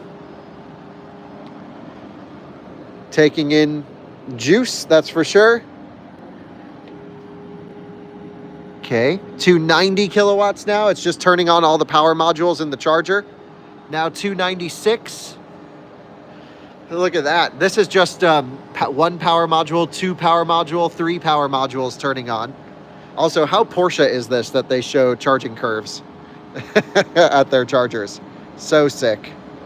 So this thing's ripping 300 kilowatts right now. Absolutely crazy. And just to show you the Bingen charging lounge, it's so nice. All of these chargers here, all been upgraded when I first came here to film to, they were 300 kilowatt chargers. They're now 400 kilowatt chargers. Those are 22 kilowatt AC units with a tire pressure filler. There's a dog bowl. Someone comes a few times a day to clean the place, clean the bathrooms. They do landscaping as well. They make it so nice. So I should go to this one and put it in English. Great. Start, stop. But I think this is also select CCS. 304 kilowatts now. We've already dumped in 9 kilowatt hours. 305 kilowatts. So I wonder at what point we can activate the track preparation. So this one will hold over 300 kilowatts past 60%. We're also going to wash the windshield. So we're doing 306 kilowatts now. But what I want to do is prepare vehicle for track endurance mode. So I've just turned it on. There we go. On. Reduce charging power. Longer charging times possible. But it's still doing 307 kilowatts. But this is on. So my guess is it'll probably slow down charging. Still doing 300 plus kilowatts. 307.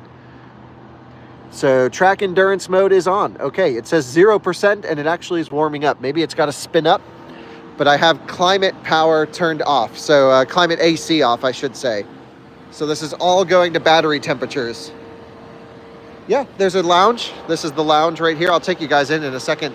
See, they have this whole Turbo GT with Visoc pack right there. You could look there. That's the attack mode I was telling you about. But yeah. Oh, you want to see the lounge? But I've done a full tour. There's a whole video on YouTube. Don't worry. I'm more curious about this track endurance mode. 311 kilowatts. What is this thing doing? Because it shows 0% already. So, what? If it's not trying to cool the battery, what's the purpose? Maybe it only cools the battery up top. Maybe it wants to get all the juice in. And then above a certain percentage, 60. Oh yeah, that's right. I think it is correct.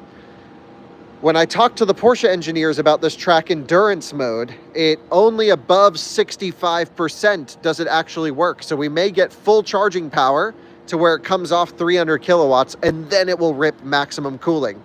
That kind of makes sense for track stuff. Put as much juice in as you can and then cool it down for the top section. I'm kind of into that mode. Look at the size of the brakes on this thing, by the way. This is what we've been using, these ceramics. It's interesting how this is a Taycan Turbo GT, but no center locks. They use just normal wheel mounting lugs there. Don't understand why. But look at that, 313 kilowatts. Sending the juice into this thing. Love these Alpitronic hyperchargers. This is like a match made in heaven. Porsche charging lounge, Porsche car.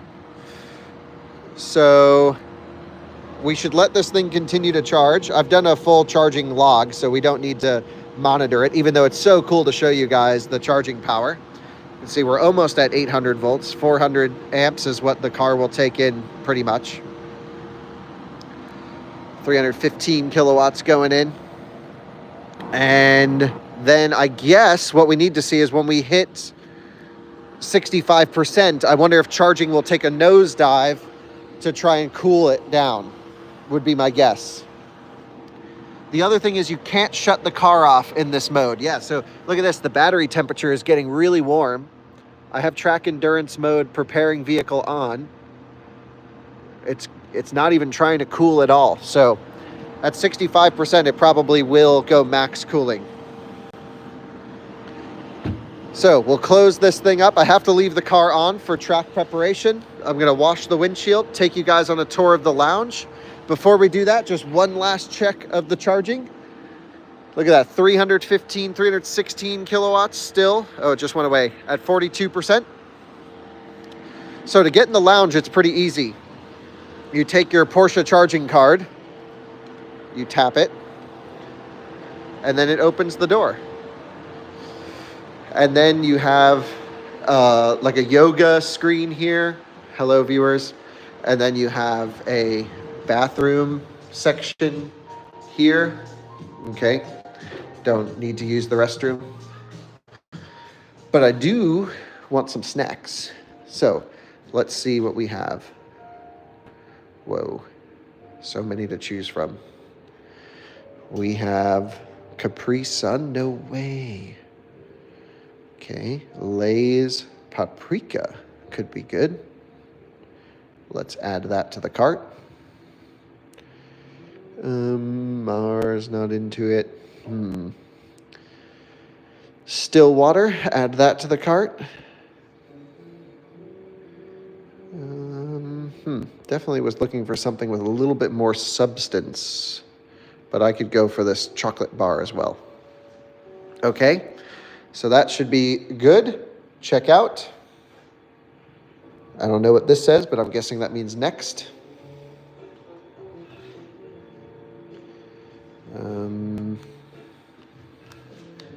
I don't know. Just getting my card.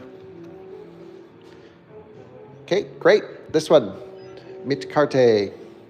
But this card doesn't tap because it's an Apple card. And my phone is normally what I pay to use my Apple card. So let me put you guys down for 1 second. Sorry. Just so I can use 2 hands here to tap to pay. Let's see. Things are happening. It's dispensing my lays.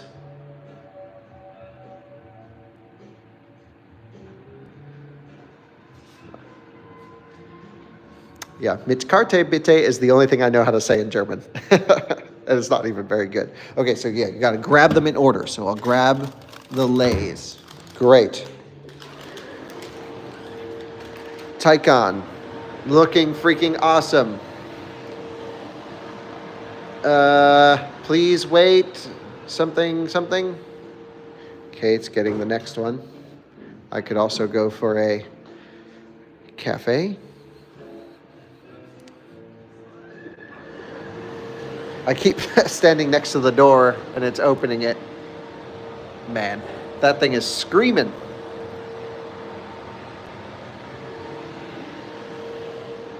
Okay, next one. Great. All right. I do like these kind bars. Awesome. By the way, in here in the lounge, they have wireless phone charging at each portion. Okay. Still making noises. 4 doors, 2 seats. Very loud cooling fans.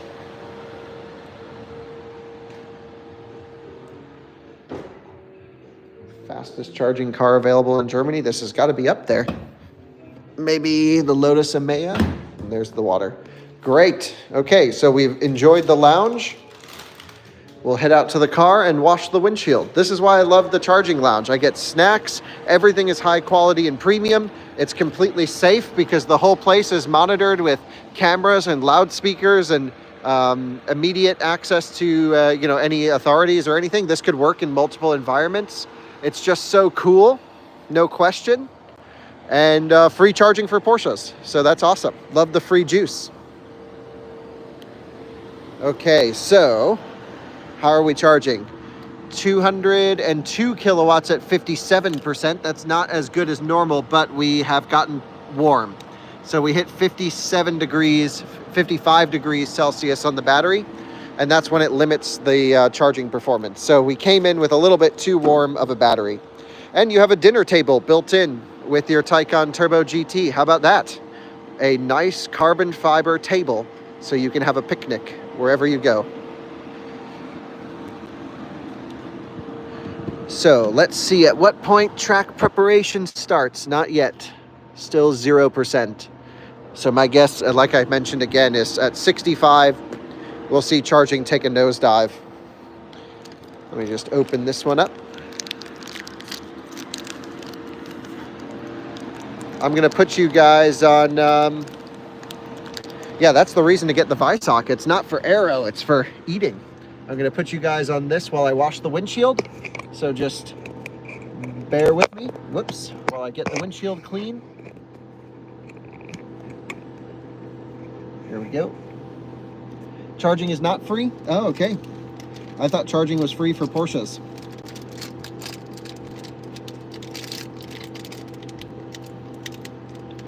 Uh, 61%. Still doing 200 kilowatts. Normally we'd be doing 300, but battery got hot during charging. Let me wash the windshield.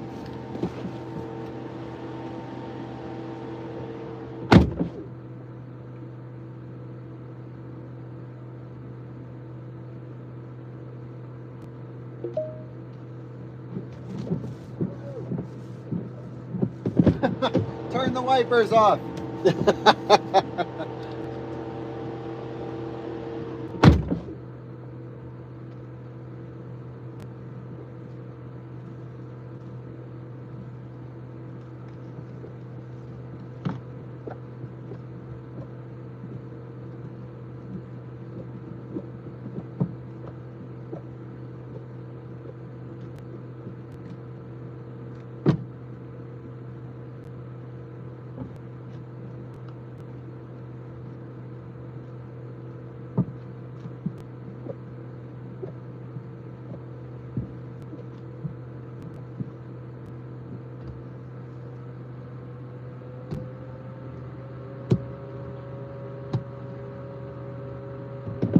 Okay, I don't know if you guys just heard that, but the cooling just absolutely started ripping even harder. And yep, we hit 65% and it started to do track preparation. So that's exactly what I thought would happen. But you would think if the cooling could rip even harder, it should have done that during the charging session. Unless it's only like a specific overclock setting. But it's still doing 200 kilowatts, so it has not slowed down charging. It just ripped on cooling. So interesting. We're at 55 degrees Celsius right now. Let's see how long it takes for it to cool down. If someone can start a timer, that'd be great.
Okay, let me show you guys. 71%, 56, it's getting warmer. But it says the preparation is 10% in, and it's still doing 209 kilowatts. Okay, so how is it getting warmer and we're at 10% track preparation? Again, just to show everyone, I have climate off. So this should be all cooling power to the battery. So this light gray section is where it wants to get to. It's not doing a good job at the moment, but it also is just stuck at 10%. So then I guess the question is, should it hold 200 kilowatts? Or should it derate charging and prioritize battery cooling? What's the better strategy?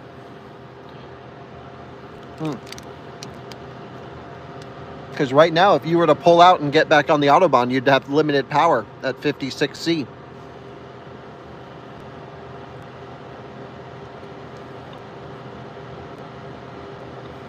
Yeah, 16 degrees now.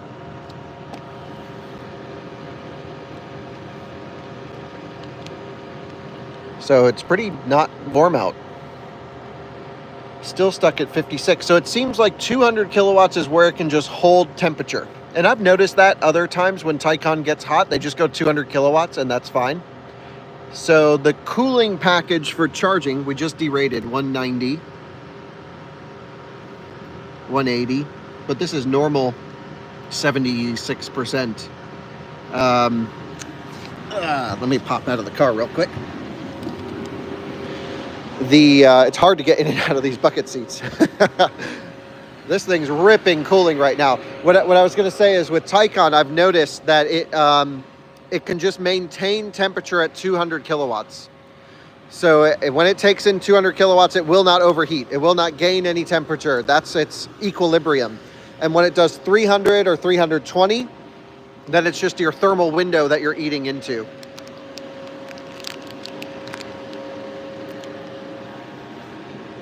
Colton in the house. Guten Morgen.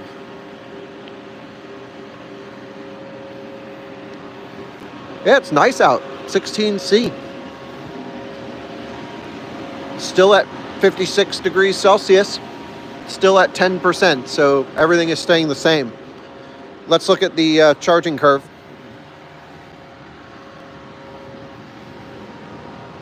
I think even with the early derate on the power, this has been an impressive charging session. We've been here 17 minutes. We've put in 70 kilowatt hours. And that's not even its maximum because we showed up with a hot battery.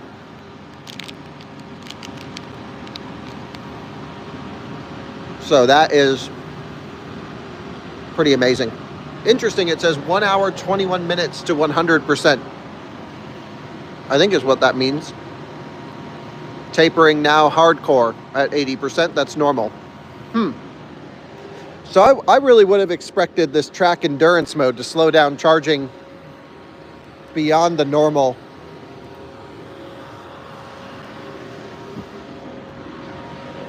Yep, still at 55C, so okay, we'll see.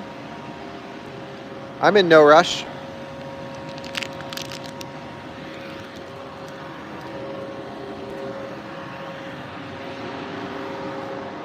Here's the dog bowl.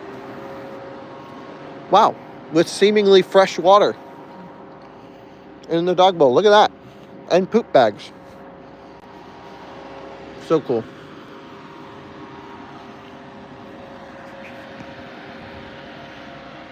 That's just a great view right there.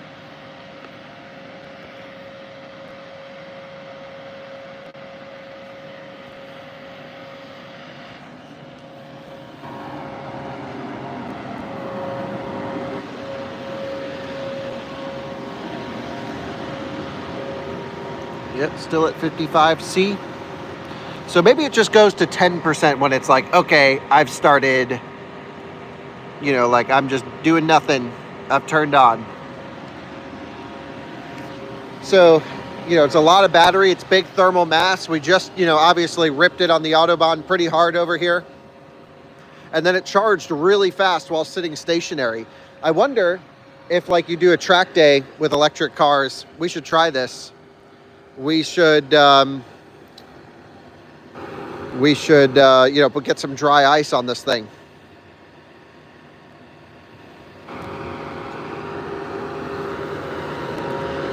Get like forced air.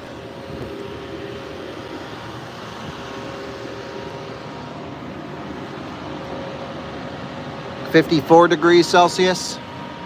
So it's definitely cooling down now, but we're also at low charging power, 90 kilowatts, I think. So almost 2 volts.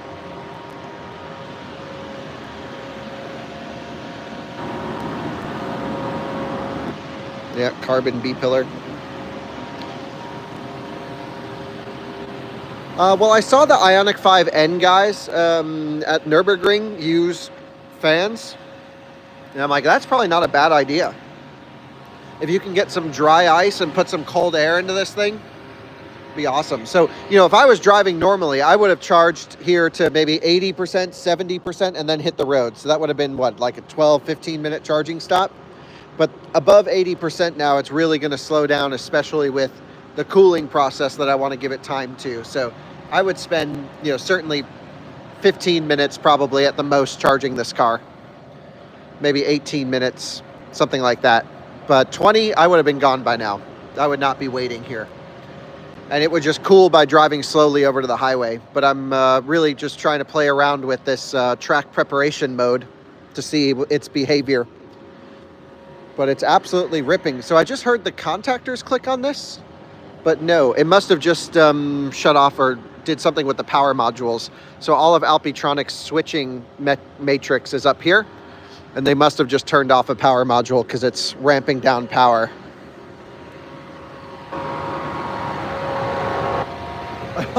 The amount of airflow is so much. Wow, it's really strong. Like it's pushing my hand back. There's so much volume coming out right there. That's insane. Okay, still warm on the battery pack, 52C. It's coming down now. We're in the region of where it wants to be, but then the track preparation is on and still only at 10%. So it's been at 10% since we started. And we're going to let it rip. We're going to let this thing cool down. Yeah, braking with active ride is amazing. Active ride, with, you know, it has all these extra comfort functions that can make the car do all this stuff. It's okay, but I don't love that.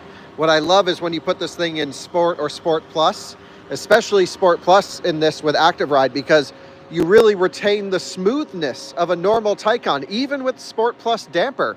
And then as soon as you do an input, without even feeling any delay or lag, the car is just totally locked and dialed. And when you're braking even hard at 300 kilometers an hour and you stand on the brake pedal, it's so stable, it's so straight, the braking power is amazing.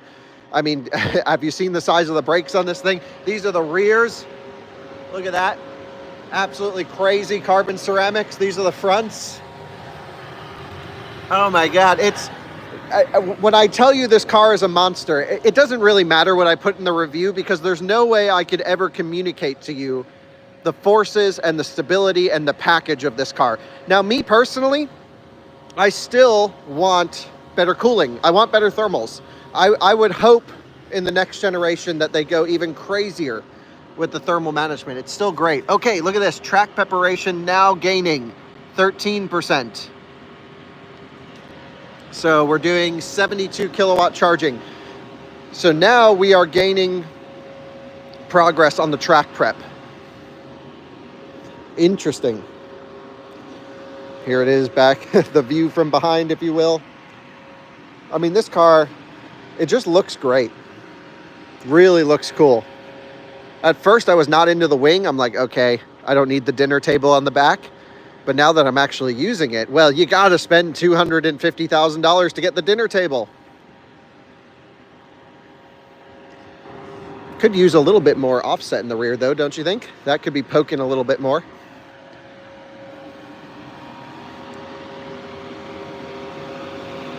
Yeah, Sapphire sounds crazy. I really think Sapphire might be faster than this car on the highway and many areas. I'd love to try it. Yeah, it's been 10 minutes of track prep. I agree. 10 minutes of track prep, and it's only at 17%, 49C. So it really is one of those things where you throw track prep on, put it on the DC charger, charge it to full, and then it will be ice cold by the time you're done. But it seems like it's really tuned for a 30-minute to an hour-long charging session for the top charge. I mean, it gets up to 80% in 20 minutes or less. Let's take a look at the curve.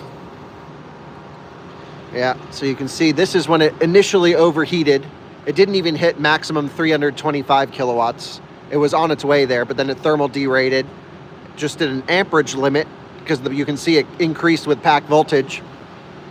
So it's interesting that it does amperage ledges, and then it came down for the top charge over here. We've already delivered 81 kilowatt hours to the car.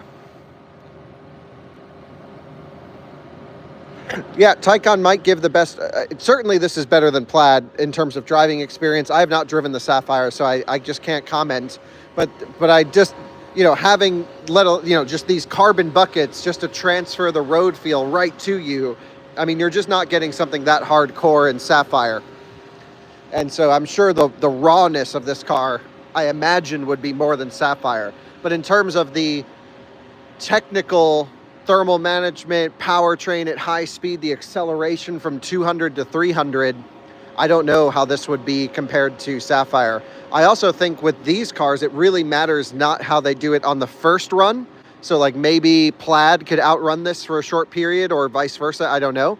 But how does it handle driving after a charging session? So stuff like this track prep, all of these things. I mean, this is a real world situation where we're ripping it down the Autobahn. We want it to cool down so we can then get another, couple hours of full send ripping, and having these tools at our disposal to chill down the powertrain, the motors, and the battery. This is really important for us. Okay, track prep seems to be working pretty well. It's up to 26% now. So it really loves anything, above 85%. It really becomes very effective. Cool.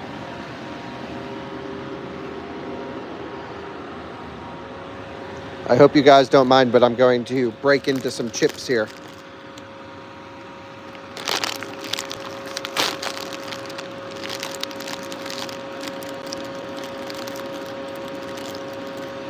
Yeah, so I think whatever we get for track prep, this is I think track prep even unplugged is possible as long as you're above 65% state of charge. It will do it. So you don't even need to be on the charger for track preparation. Yeah, I don't even remember what I was going to say.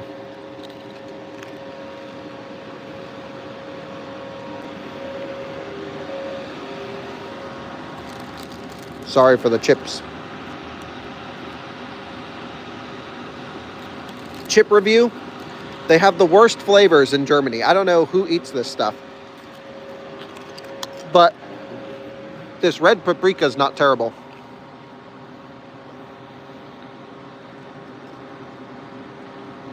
Oh yeah, the cap-to-cap record, Portugal and Norway. Maybe, that'd be kind of cool. Yeah, I was thinking about doing Oslo in November. Maybe another run up to North Cape, or Nordkap, I should say. 30% on track prep. Battery's down to 46 degrees Celsius now. So it's really coming down quickly now that the charging power has decreased.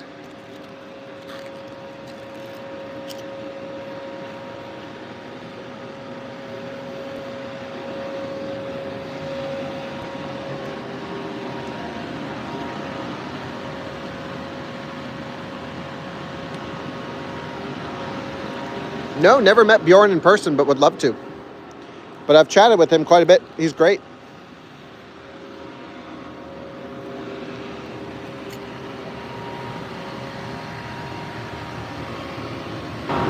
So I've done North Cape in November before, and it was perfect weather. It was icy, snowy, and just enough light to get some video in. This live stream, I don't know how long it'll be. I'll go until either I run out of service or get to my hotel. And I don't know, we're halfway between Hockenheimring and Nürburgring right now.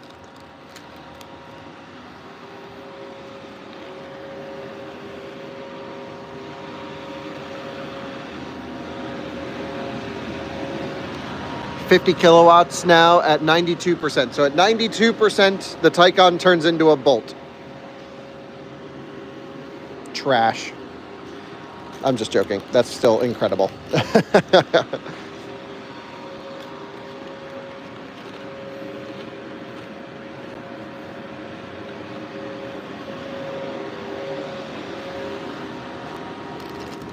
Sorry for eating on camera. I really apologize. I was just trying to find a way if I could leave you guys somewhere, but I don't know. 44 degrees Celsius now. Track prep is at 36%.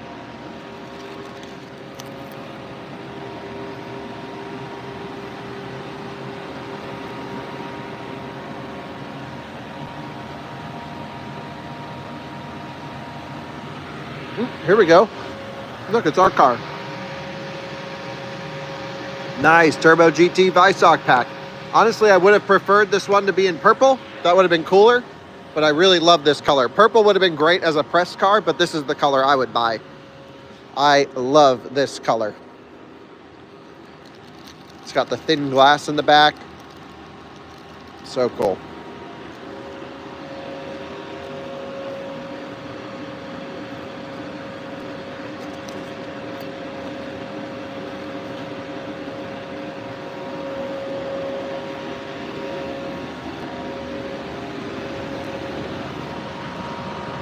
Track prep is now 40%. Battery's down to 43 degrees Celsius. So one of the things with track prep that I was noticing is a lot of you guys who are nerds will know this, and I'm not sure who's viewing this live stream versus if I put it on out of spec. Maybe some of the people here are not EV people, because I do a lot of combustion cars on this channel. But batteries need to be warm in order to top charge. To squeeze in the last electrons up top, they really need to be hot. And what we're looking for the Taycan to do is to cool itself down as much as possible, but also jam electrons in up top. And so that's why I think at the previous charging session, when I started the live stream, it really slowed down charging. And that's not because, really it was an AC issue. It was just the battery's cold and it really could not put the electrons in up top. So it's very possible, actually, that it may not even be able to get to 100% charge on track prep because the battery might be too cold to jam the electrons in. Just a thought. So we may want to charge to 95 or 96% like before. So we're at 94% doing 46 kilowatts, but that's because the battery is still warm at 42 C.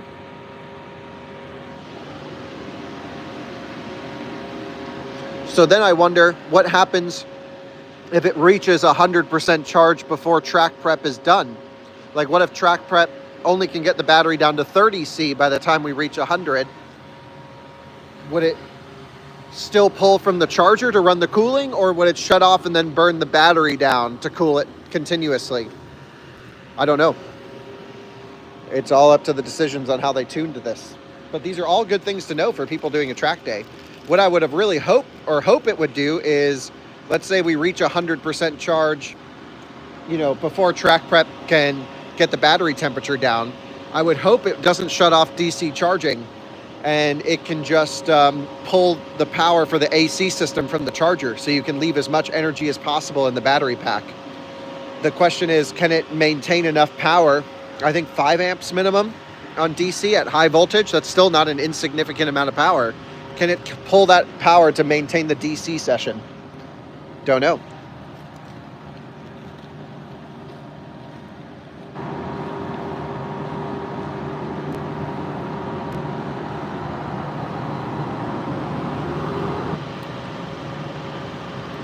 %. Yeah, so definitely we're doing way more power at 95% than the previous session.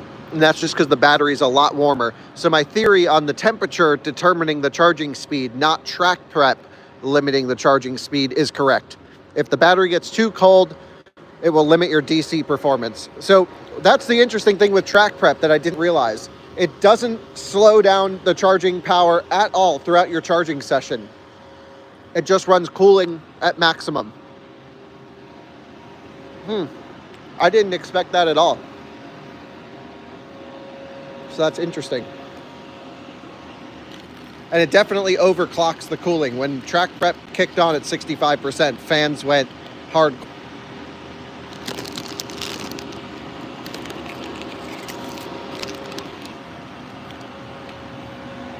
Again, I really apologize for eating, but I'm starving. 50% on track prep. Battery is at 40 degrees Celsius.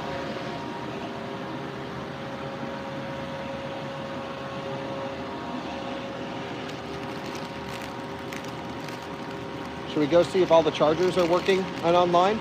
I think they are. I like how they only do a single cable on each one.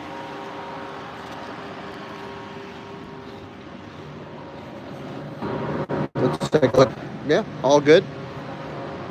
So green, green, green. All working.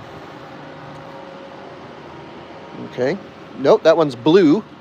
That one's blue. This one's green. Does blue mean not working? I don't really know what that means. English. Check. Start.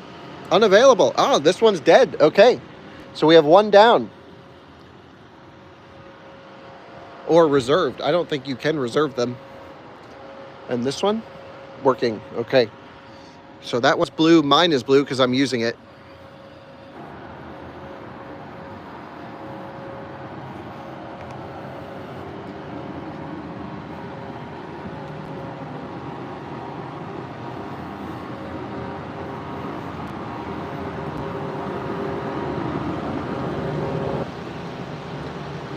%, 37 kilowatts. Yeah. So this was the thermal throttle. Whoop. And then that's the normal taper.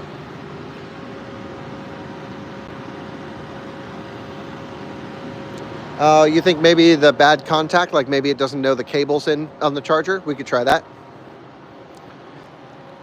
Because I think the Alpes do have a cable position lock. Yep. Okay, I pushed it in pretty hard, but it hasn't gone back to green. So, oh well.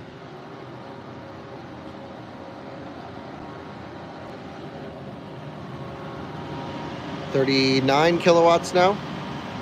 Yeah, so now we're really just experimenting. No reason. I mean, we could definitely leave and make it, but we're just playing around.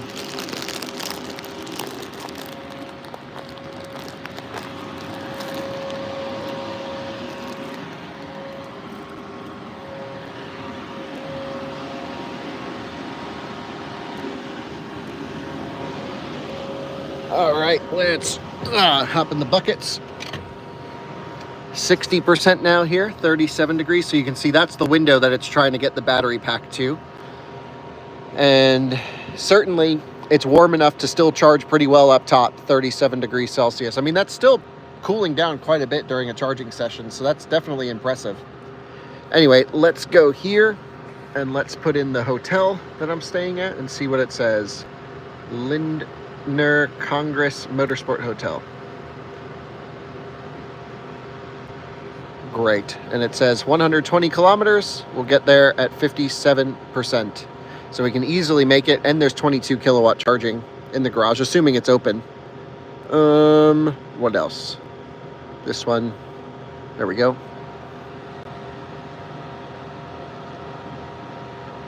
Yeah. So what do you think, guys? Should we wait to either 100% or when track prep hits 100%? Yeah, they have great breakfast there. Totally agree.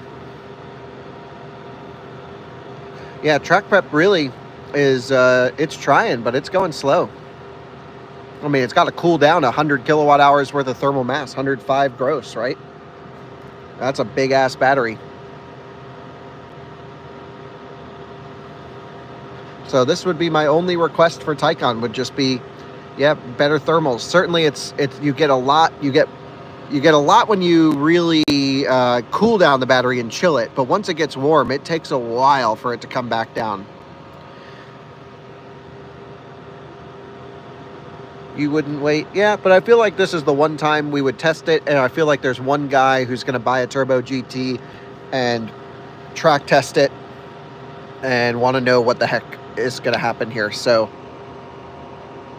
now I have 2 experiences with track endurance mode while charging. I would agree. We'll leave either at 100% charge or if track prep hits 100% before that. Whichever one gets there first. Does this have back seats? Negative. Carbon. It's the cargo version. 66% now.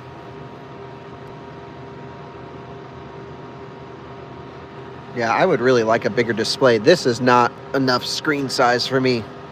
And it's always at a bit weird angle in Taycan. You kind of have to push it like this. So thankfully I have short nails, but I'm not sure if a person, sometimes you see the ladies with the really long nails. How the heck would they operate this screen? There's not enough room to like bend your finger and you can't get your elbow low enough to get the angle down. So could be interesting to see how that works. Maybe they use their knuckles. This has 2 knobs on the steering wheel. It has PASM with the center button doing lift, and this does, just Sport Plus, and normal suspension, which is the same thing that button does. So again, I'm not sure why this is on the wheel. And then drive mode does your drive modes, and in the center does attack mode, but then you also have attack mode as a paddle on the right side. You can see attack mode not available. And then the left paddle does regen on and off. So you can see right there, as I pull it, this little icon goes on and off. 70% now on track endurance mode, 98% on the charge. Which will end first? Probably the car will end at 100%, I think.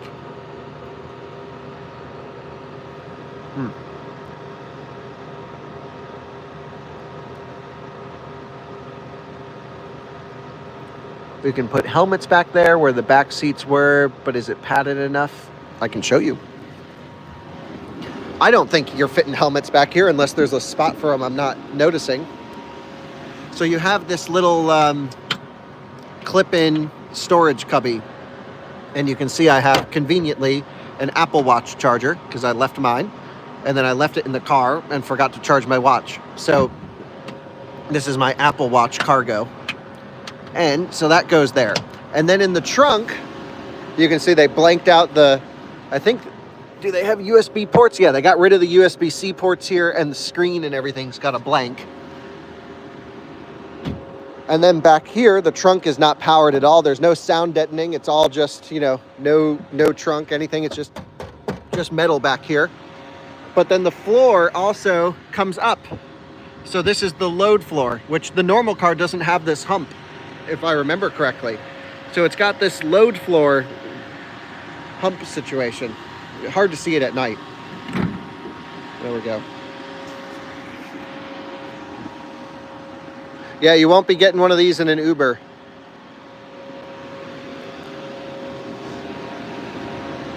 Down to 10 kilowatts at 98%, 73% on track prep.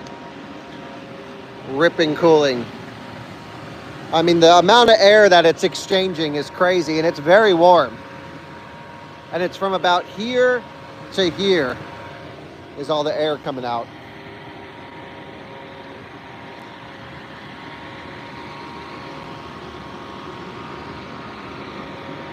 Yeah, I mean, it's a cool car, but I really think most people will be just fine with the Turbo GT without Visoc pack.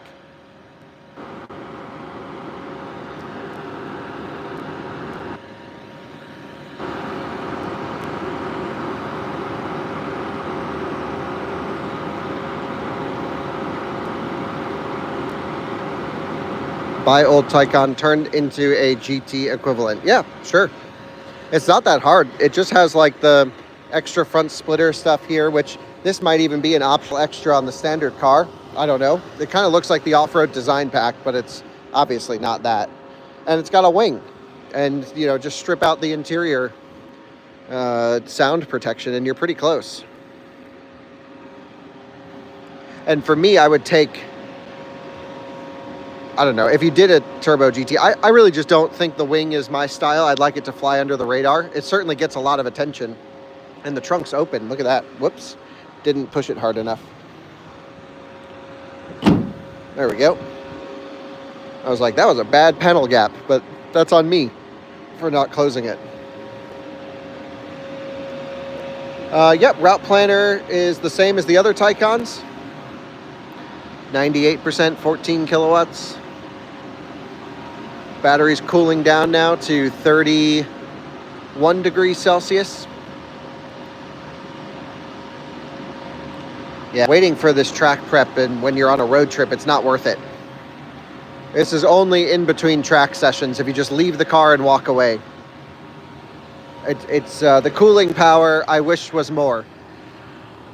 It's still impressive because you have to think about how much thermal mass it's cooling down, but we also should think about this is a $250,000 Porsche.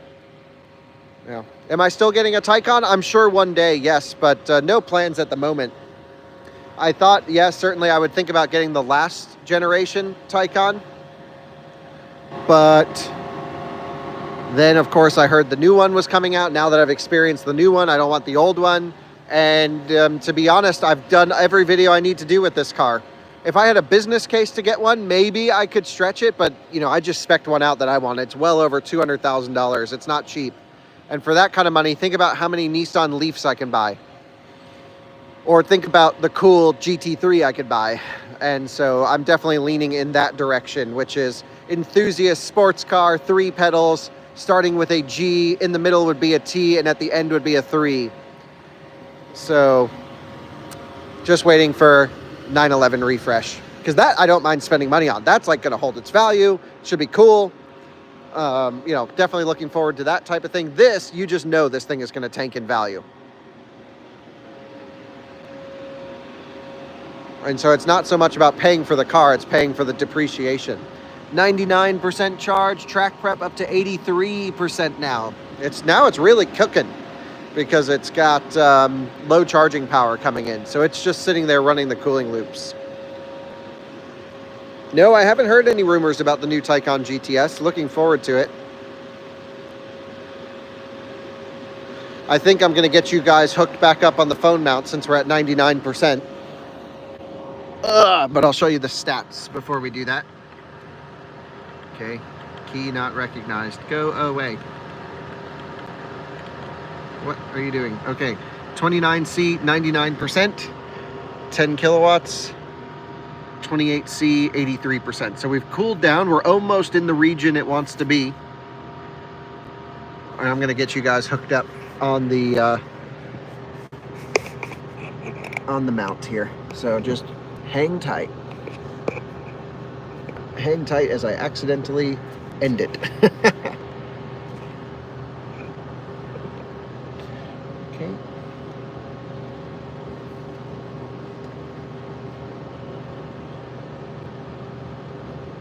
Yeah, next charging stop at 65% and keep it in endurance mode. We could, but then we're charging slow the whole time.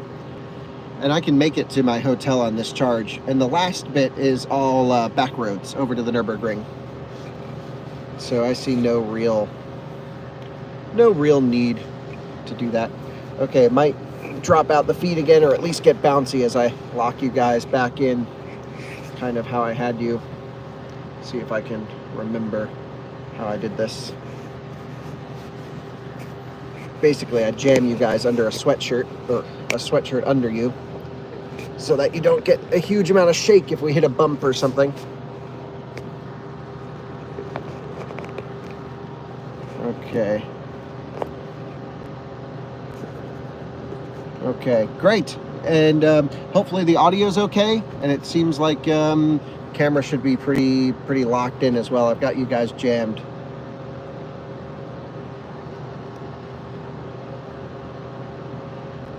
Of course, once the light turns off, the glare will go away. Yeah, you're actually propped up by a Tesla hoodie. Down to 3 kilowatts now. It should complete at 100% any second. And track prep is at 90%. So what's interesting is track prep and the car are really kind of finishing at the same point.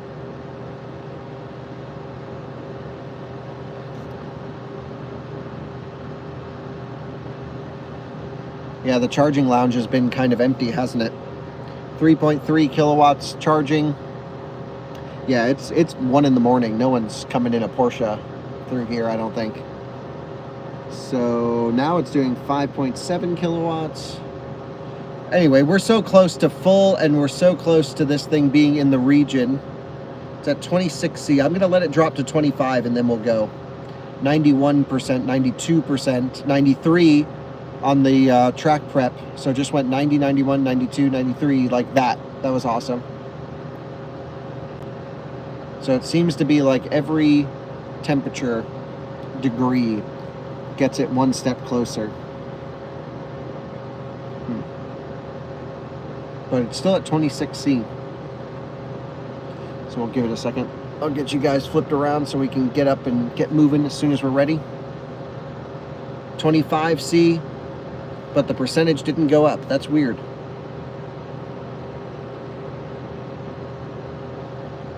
Okay, well, 25C, 99%. We're up to 10 kilowatts somehow into the battery. But the car says it could take another hour to top charge with the cooling ripping this hard.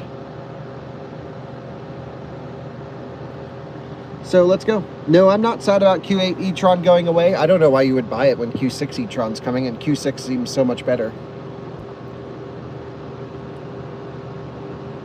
2.5 kilowatts now? What the heck? Pretty much nothing. So it's pulse charging up top. It's going 2, 5, 10, 7, 2, 5, 10. Track prep, 94%.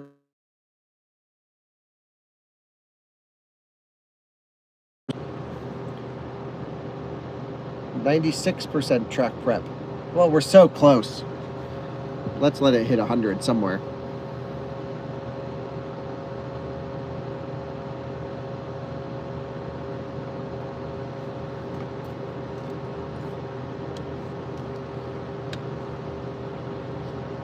We're at 96% on track prep, 99% on state of charge.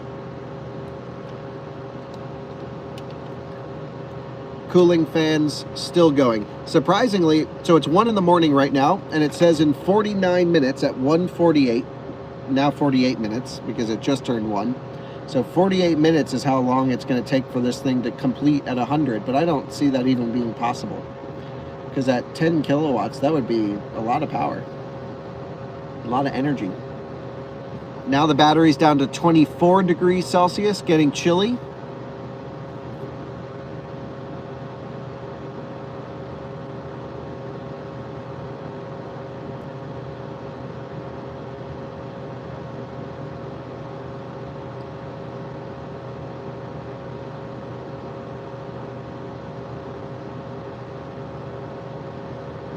%, on track prep, 98% on track prep, 99% on track prep, track endurance mode, prepare vehicle ready.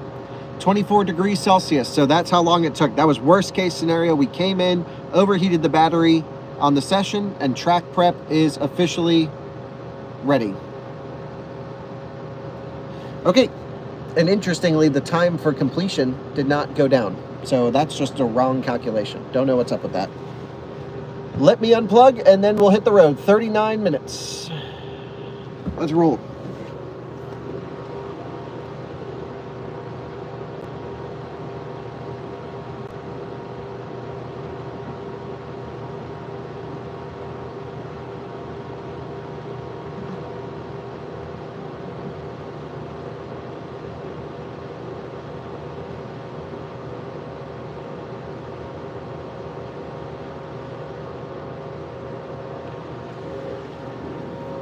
Okay, so, it even pops up a little message on the screen that says, ready for the circuit. And interestingly, it even puts us in a little, like, window of operation. So then the question is, does it limit your power? If I put a navigation in, it's going to kill track endurance mode. So, hold on. Let me see if I can just start to navigate on my iPad and put it off to the side, so I can see what it is doing. And we can see if it gives us a little window. This will be really interesting. So let's do maps. I have to connect this back up to the hotspot. Sorry, everyone. But I'm just, we got to test the car, got to test all the features.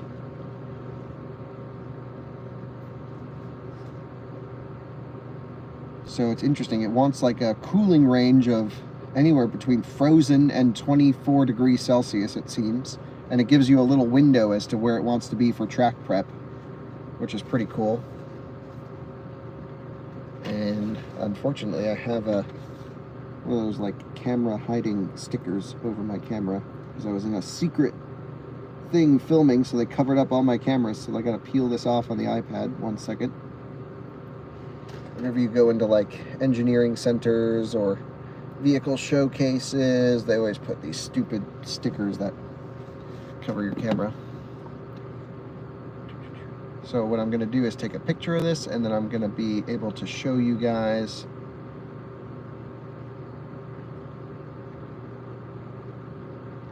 how do you turn the flash off on an iPad. I didn't even know this thing had a flash. Yeah, right here, off. Great.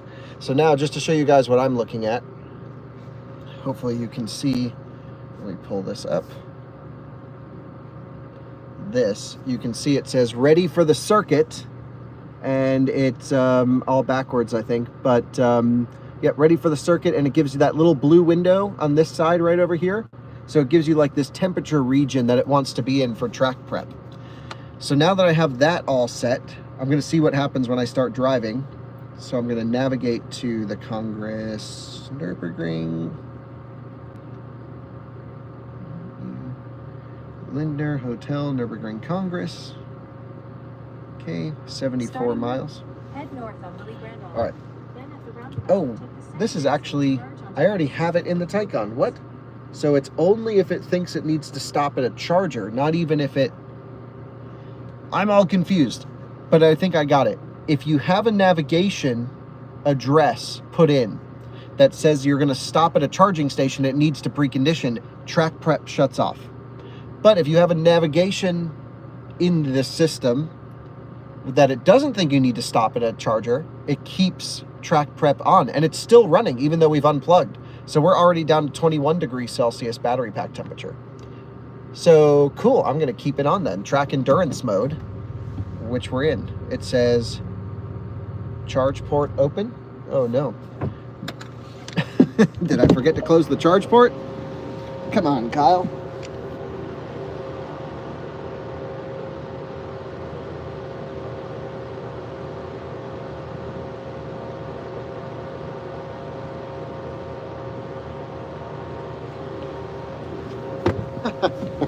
I'm so used to Taycans with auto charge port that I just left the manual one in this car open. All right, well, we're learning all about the performance track stuff. So Nope, I got the food off the wing, so we're good. Great charging session, great facility. How's the view out the front? Everything okay for you guys? Maybe I can tilt it up just a little bit more, just so it comes into focus. Is that better?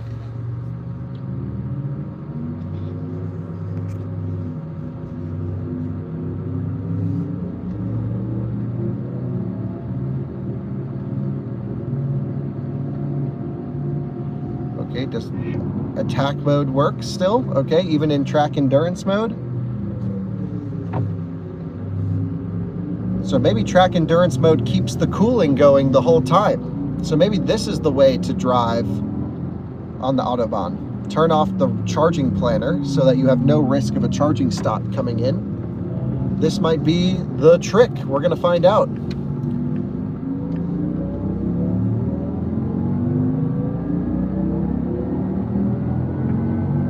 Great headlights.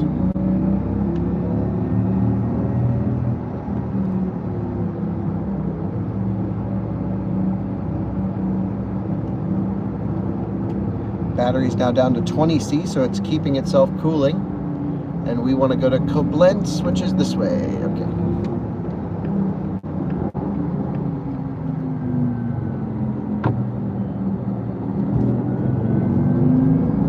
And ripping. Oh my gosh, the G-forces. The G-forces. Oh my God.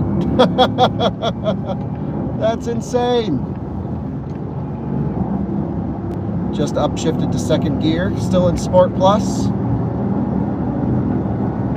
Okay, see no speed limit sign, that means we can go. Oh yeah, it gives full power. So track endurance mode doesn't limit power at all. Hell yeah. Out of the way, and 130. Okay, but at least we got a little chance to see how that all worked. It's staying in track endurance mode, which means that at every opportunity, it seems like, at least what it's indicating to me, is that it's running max cooling. No power limit, just full maximum cooling power.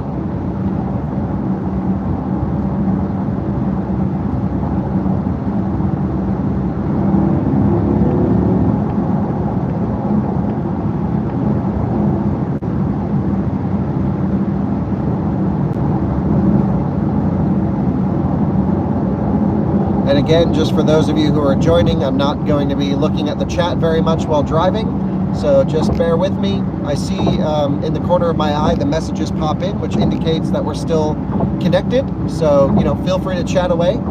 And if anyone has any questions, if someone else knows the answer, it'd be great for you guys to chat about that. And then, of course, as I can, I'll glance over, but not when we're driving. We are in a... So,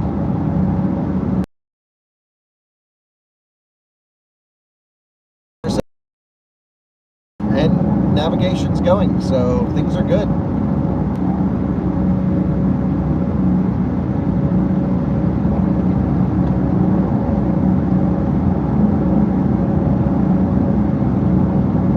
The Matrix headlights are incredible. Can't wait until we get this adaptive driving beam available in the US.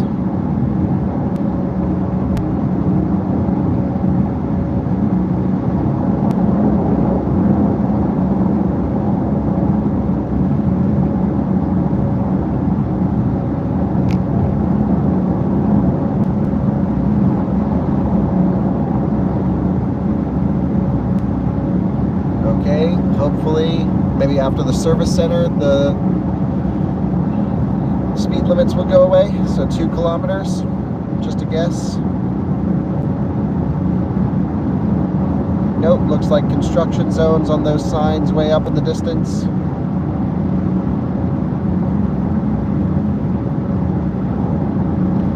So the battery's still at 20C, and it's still within the track window.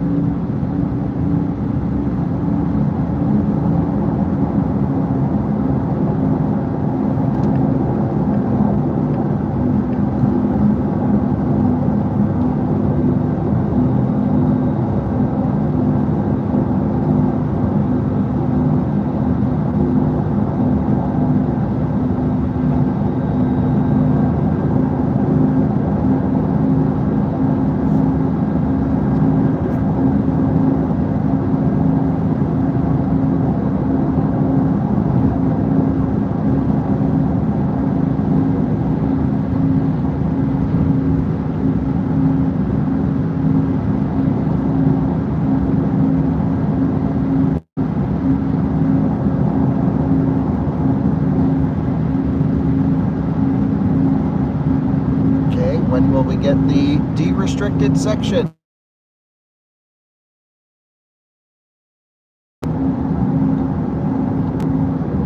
Let me know if we lost audio. If you guys can still hear me, that'd be great to know, because last time I had a call come in, I lost connection.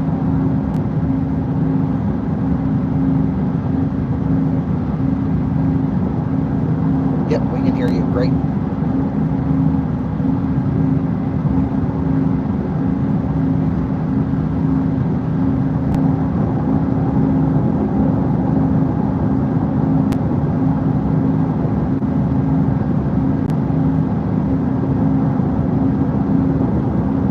Okay, 19 degrees Celsius on the battery, so it is still chilling. This is a great feature, this track preparation mode and this track endurance mode, where it just seems to stay max cooling flat out, as cold as it can possibly get. It seems like it'll almost get down to almost 10 degrees Celsius or colder, like it will freeze the car. That's pretty cool. 130, come on, we want to go fast.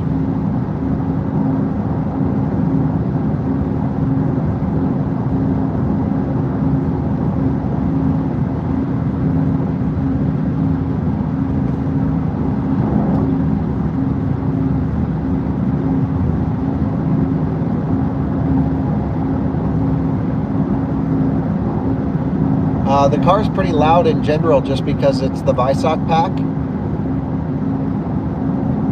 But if you got, I can't even hear the noise. I can turn it off. There we go. Is that better?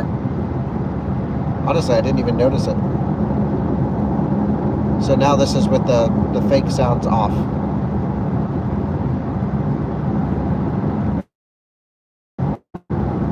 Yes, great. Okay. I have it programmed to a hotkey because I noticed it around the city. Now we're into a 100 zone. And an 80 zone.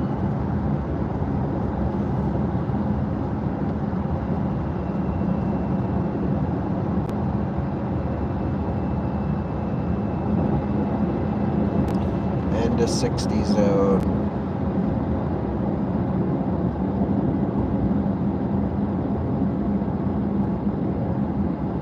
Welcome to Western Germany. Roadwork, roadwork, roadwork. It never ends. If they complete all the roads, would they then lose their jobs? So there is no incentive to complete the roads because they would be out of a job.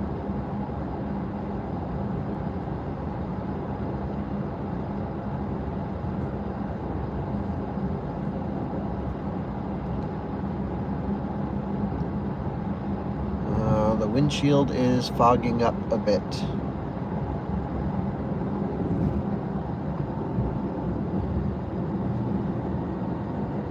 Uh-oh, we're really fogging up the windshield. What is going on here? Okay. Maximum windshield. Go.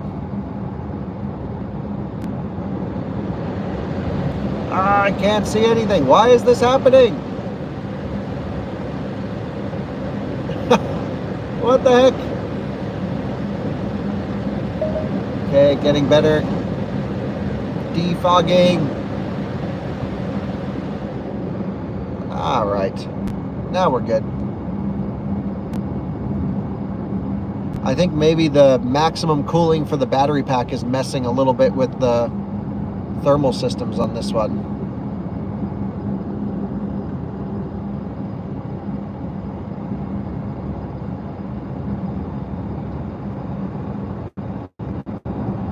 Oh no, it's happening again.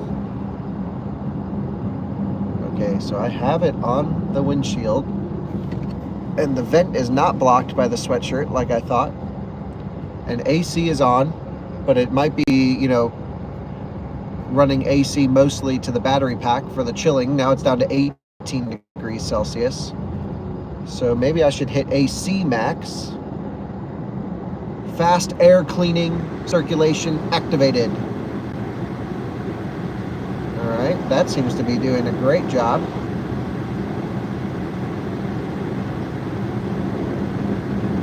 And it gets really cold in here since the system's all pressurized the battery. It just diverted some of that straight to the cabin, got rid of the fog. An automatic 19.5. Why would it fog up?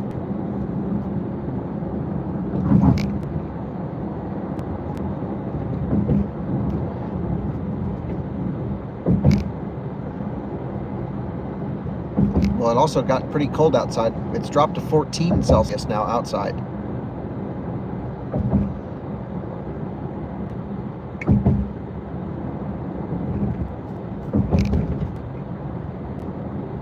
Unless it's just usually gets things hotter.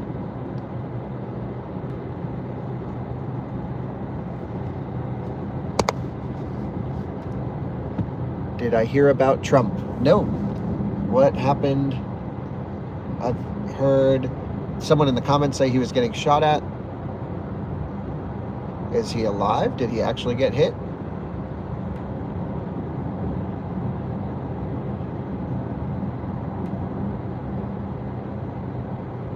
They clipped him, he's fine. Okay. Wow. Holy crap. Well, we never get political on this channel, so nothing to discuss from my side.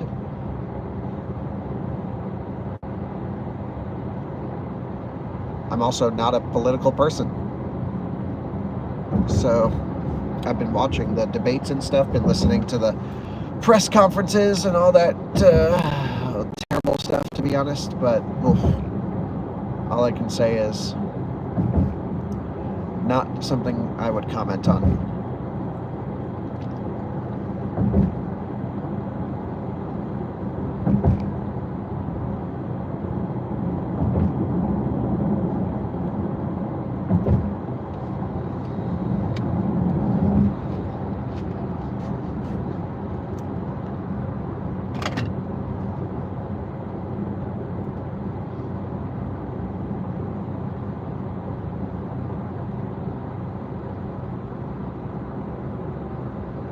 Alright, so this whole track prep thing, it's really getting the battery cold. It's still ripping cooling down to 18C.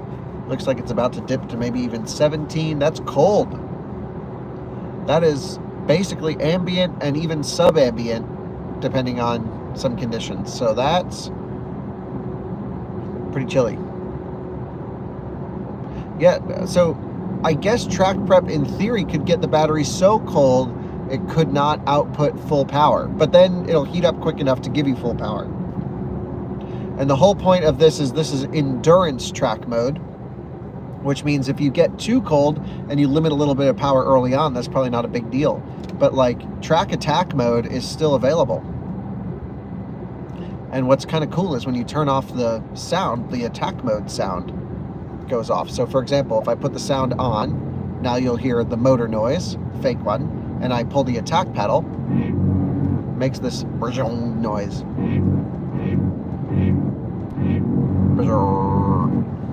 But I can just turn all that off with the motor noise, and then the attack mode doesn't turn on the sound.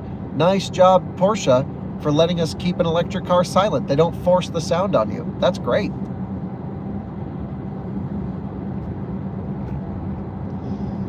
Do I have FSD 12.4? No. I don't know if Andreas does or not. 17 degrees Celsius, and I hear the fans still screaming up front. Is this the world's longest construction zone, or is this the world's longest construction zone? What is going on here? I gotta get in this lane. Did it just split for no reason?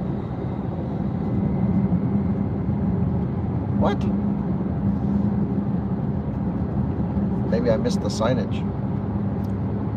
Or the road just splits in two, but I have to go straight.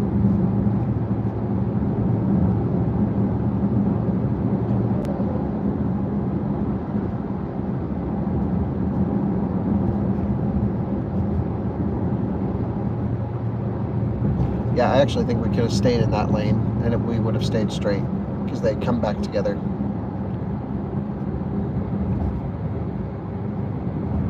But I'll tell you what, we're going to have a freaking cold drivetrain to really rip on this thing. The battery is 17C.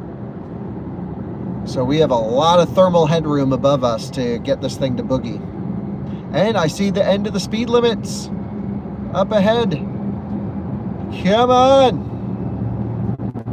And I'm going to drive it hard. We're going to go attack mode. We're going to do everything. Let's try and overheat this thing from full cold. So, Twingo, get out of the way. Oh, it went no speed limit than 130. Are you kidding me? But we can still get right up to 130. It's like 1 second. Boom, 130. So fast. That was the shortest de-restricted section ever. It was 20 feet.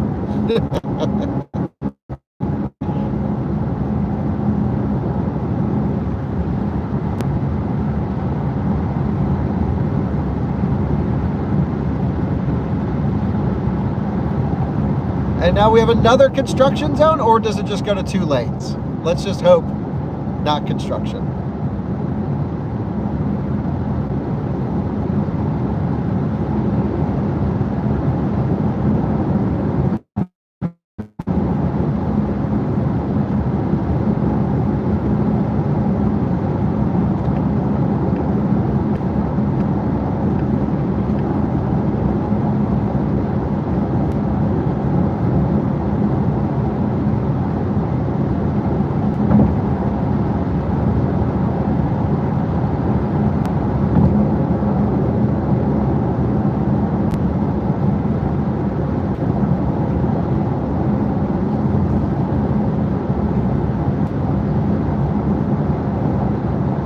Turkey. My trip to Turkey was amazing. I went to Istanbul. I drove the Taycan Sport Turismo from Stuttgart to Istanbul a few weeks ago. Maybe one of the best road trips of my life. It was absolutely beautiful. Such a nice place. Turkish people are great. The food was amazing. And even better than Turkey is what we're about to experience right now. The end of speed limits, true freedom, de-restricted zone, attack, go! 140, 150, 60, 70, 80, 90, 200, 210, 220, 230, 240, 245, 250, 260, 270, 280, holy smokes! 290, 300, and I'm braking for a speed limit! God, these stupid speed limits! Still on the brakes. We don't have much regen at 90% or 84% state of charge now. That was fun. But then you're right back into a speed limit. Germany. Freedom within guardrails.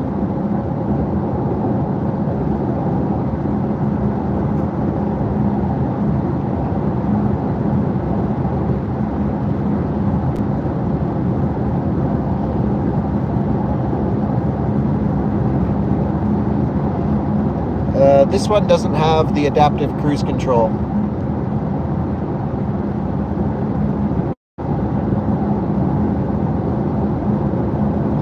But I can see really quick what's the highest. Let us go to. 1 second.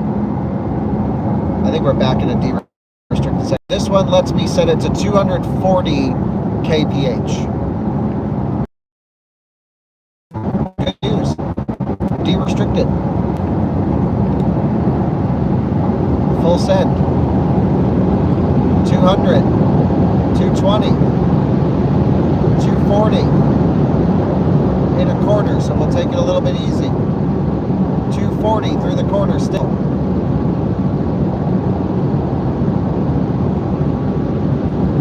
And speed limit. Let's try the brakes. 130 and oh, amazing brakes. It hurts when you hit the brakes.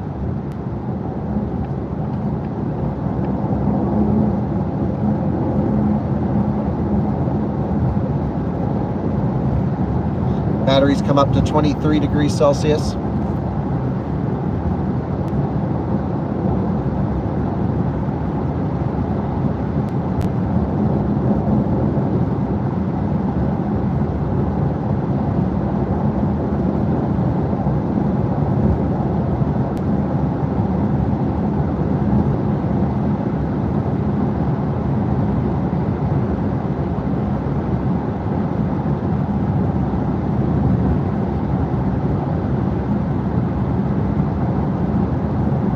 yeah, so I really like this track endurance mode. It just, as long as you can get to stay on, which don't let the charging planner take over, then you are totally good, and it just runs maximum cooling the entire time.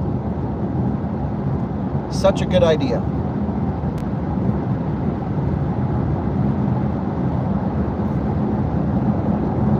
Okay, we have someone with their hazards on here. Give them some room.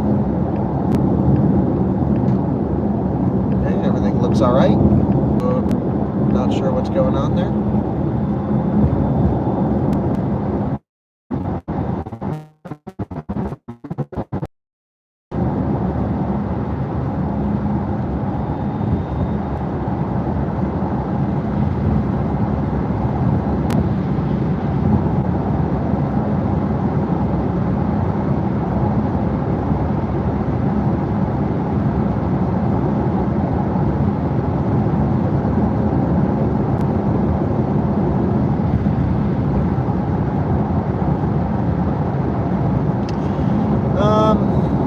Yeah, the auto wine and I mostly fly myself to all the stuff to do things, so I feel like I'm not in that bubble. I also think a lot of people from the outside in maybe see some of the automaker influence, but I think if you're honest with your opinions and you're upfront with the automakers, that you're like, hey, my job is not to make you look good or not to help you sell cars. My job is to review the car in the context of vehicles that are currently on sale. Then as long as you're being fair and accurate, then they'll like you. I think a lot of people are come into the business and are overly critical, and they end up and then just complain that automakers don't work with them. And I think you need to be incredibly critical of vehicles, but also show what they do well. There are strengths and weaknesses to every car, pretty much, except the Nissan Versa. That's a pile of shit. And from my perspective, you guys know me, I'm really harsh on cars, but I also will happily show when they do well. And much of our testing is on data. We just look at what cars will do. Do they do this? And here's the result. So range test, 10% challenge, all those things are not so much, even opinion-based data. They are, I think our high beams are blinding oncoming traffic because that truck just flashed us. I think maybe he flashed for another reason. But from my perspective, look, I'll be the first one to call anyone out, but I'll also give anyone praise for doing a good thing. So I think also the automakers know we have such a great viewer base that if they don't want to give us cars anymore, I'll just borrow them from people who buy them or will buy them. Like VinFast, for example. VinFast gave us the cold shoulder, wouldn't even respond to emails, didn't want to talk to us. So I was like, great, I'll go buy one. See how that works out for you. And actually, it's working out fine. The car's doing well. Like, Francie likes the car. So that is, that's my viewpoint on all of it. It's just to kind of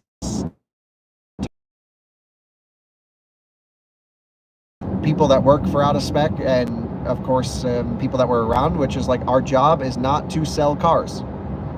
Our job is to review them.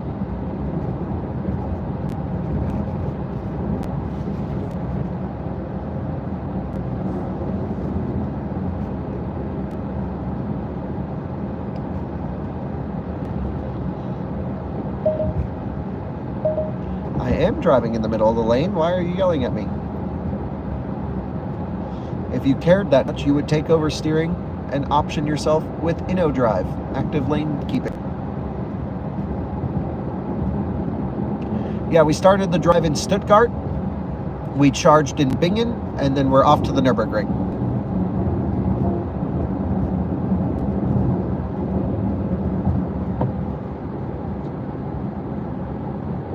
But of course, this being Germany means so many speed limits and construction zones on the western side.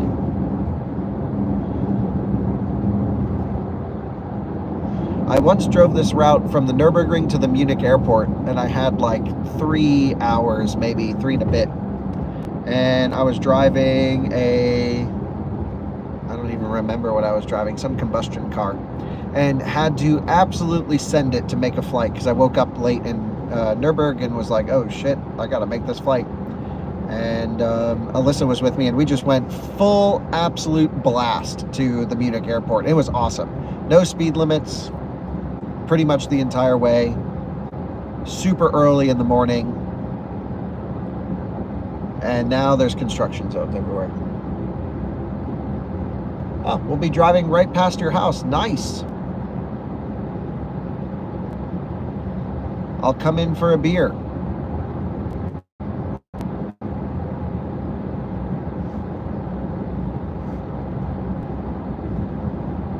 Or if you want, you're more than welcome to join us at the Nürburgring. Bring whatever car you have tomorrow. We're just going to be hanging out.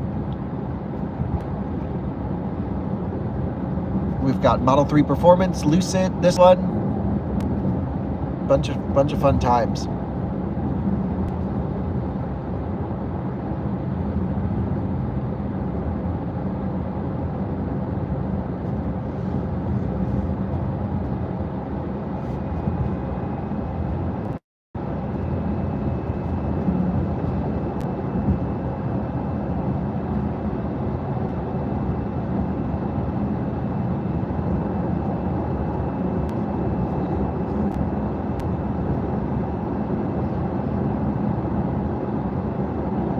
Yeah, Model S Plaid. My friend with the Plaid couldn't make it to the Nürburgring tomorrow, but I'm going to drive his car on Monday on the way back to Munich to make a little video. Sorry that the quality dropped. Just cell service in the region, I guess. Nothing I can really do about it. I can put you guys on the charger, though, so the phone doesn't die. 1 second.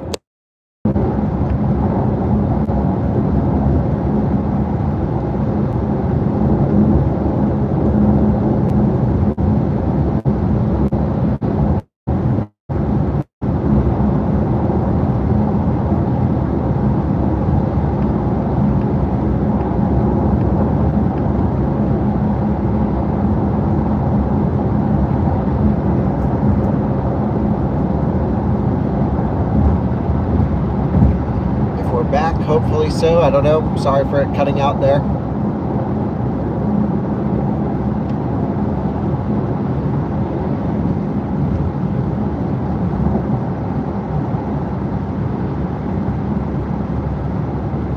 It's working. Great. We're back. We're still in a 130 zone, so nothing crazy. Can't go quickly.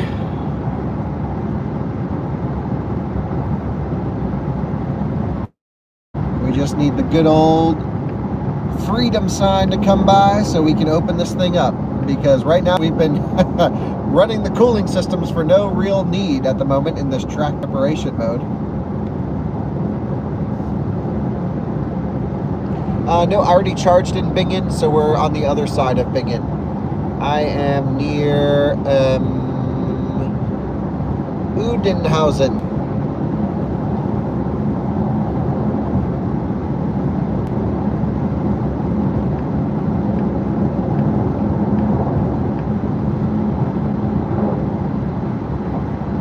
Yeah, I'll see Misha tomorrow. I think I'm going to borrow Misha's Lucid that he has, the Dream Midnight thing, and make some videos with that one. I asked Lucid if I could drive it. They said that's fine. Misha said it's fine, so I guess shouldn't be an issue.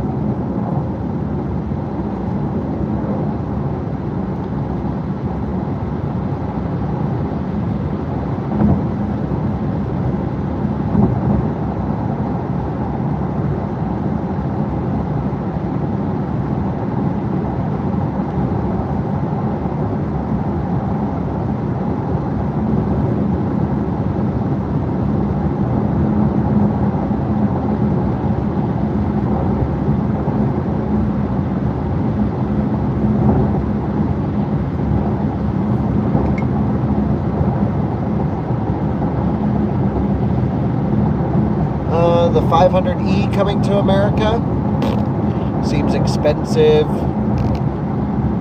Not really many people are excited about it. The poor sales of the Mini Cooper SE in our market maybe should have given them a hint that people don't really want expensive small cars, even though I love Mini Cooper SE and I like the 500e. It's just, it's not a, it's more, it's like just buy a Model 3. Well, what do you do? Why would you buy that? Unless they have a really cheap lease. 130 still. Come on, get rid of the speed limits. So I think the guardrail in the middle stops the Taycan from seeing headlights on trucks, but their windshields are higher than the headlights, so it doesn't block them out totally all the time.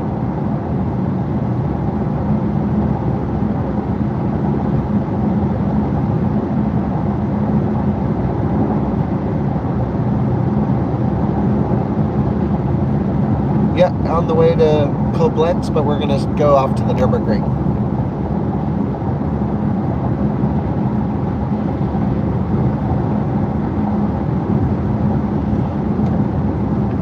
Okay, are we over with the speed limits? Or are we over with the passing? We're over with the passing, still have the speed limits. Some of the signs are very similar here that you really got to get up close. Could have been a speed camera. I didn't see it. I'm not speeding.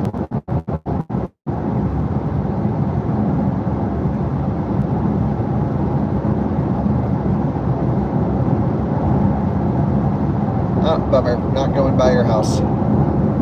But come to the Nürburgring tomorrow. Really, anyone who's watching, we're just going to hang out. Maybe we'll see some viewers.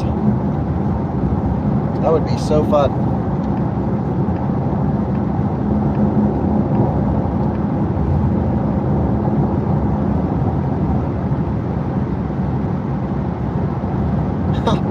I don't even know why we tried all this track preparation. The battery is ice cold, 17 degrees Celsius.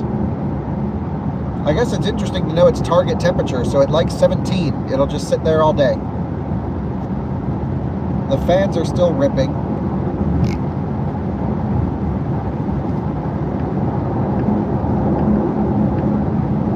And there's just speed limit after speed limit after speed limit.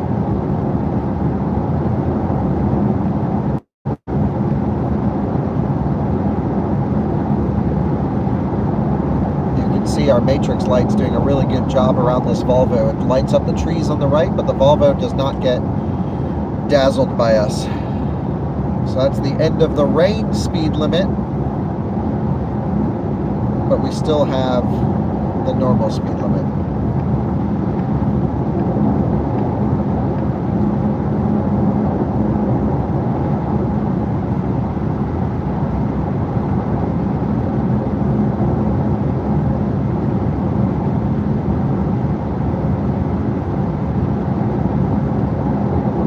We have a wind speed limit of 100.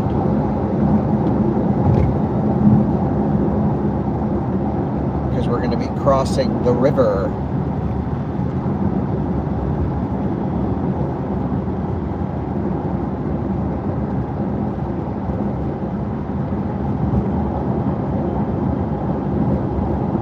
Just passed you while charging. Oh, no way.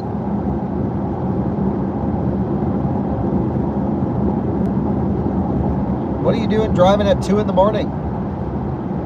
Now we've got to go 80. What the heck? Ugh.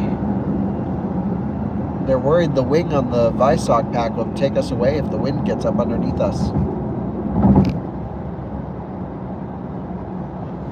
Nighttime. Nightmare Autobahn stretch. Absolutely.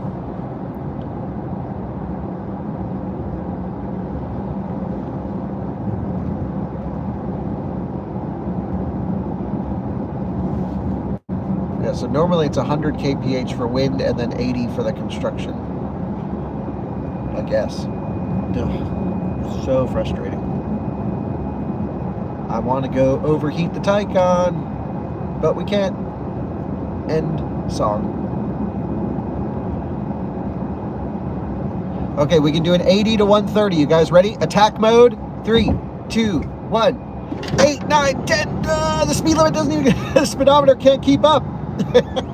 I just blew past 130 because it doesn't update fast enough.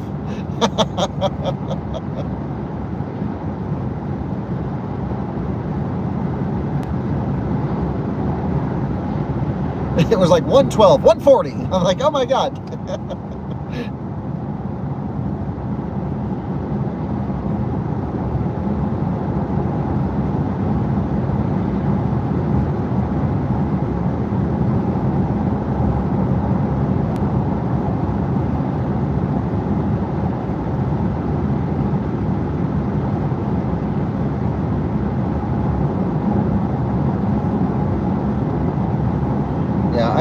drive the speed limit so I don't have to worry about the radar, but I do get to the speed limit very quickly.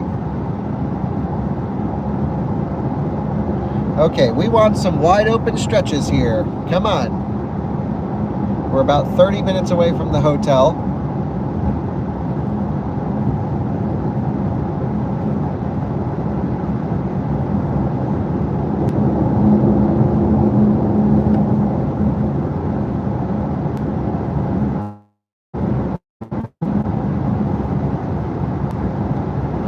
So the Taycan stops making full power around 30% state of charge, but it still makes more power than like 500 horsepower to seemingly 10%. Like, it still feels almost as fast down to roughly 10%. So you can really, really push this one deep into the pack.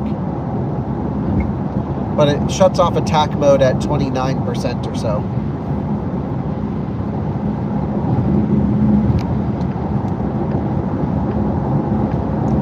This should all be de-restricted. This is wide open, perfect roads, and it's 1:30. I don't get it.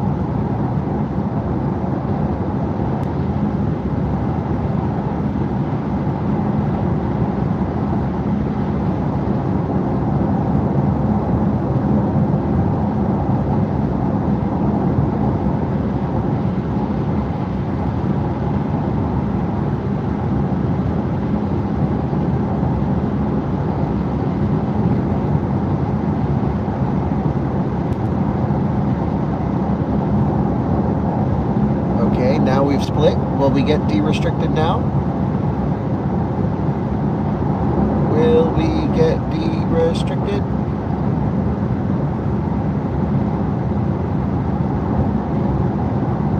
Yeah, that's right. The police couldn't catch us anyway. And the license plates are registered to Porsche, not to me. I'll be back in America by the time they get the ticket.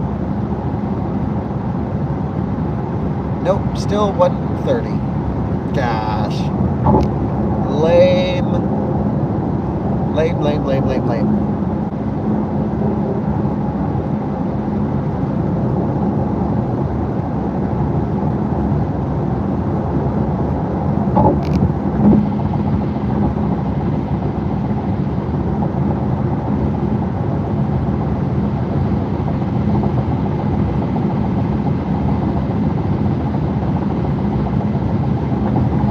Well, we're almost at the end of the drive. I think we only have another 20 kilometers of highway. I don't actually hear a rattle. I think it's just the road. Or it could be the phone mount.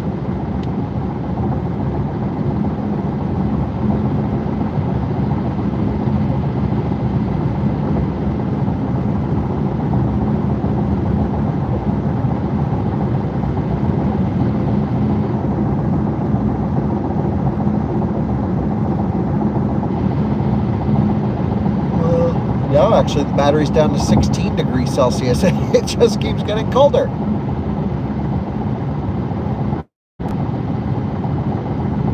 But an interesting experiment. Yeah, see, our headlights don't see those ones. Miss them.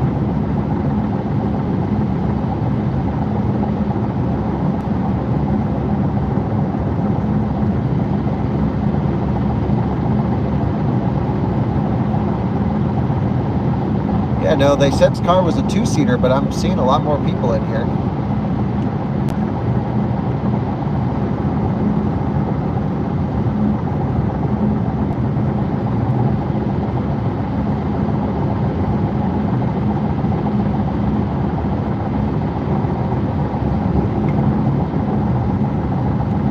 $15 degrees Celsius now on the battery. Wow.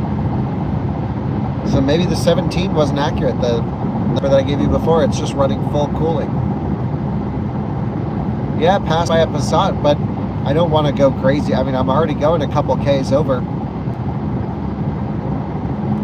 Germans typically drive 10 to 20 over, so I just, officially, live stream communication, I drive the speed limit.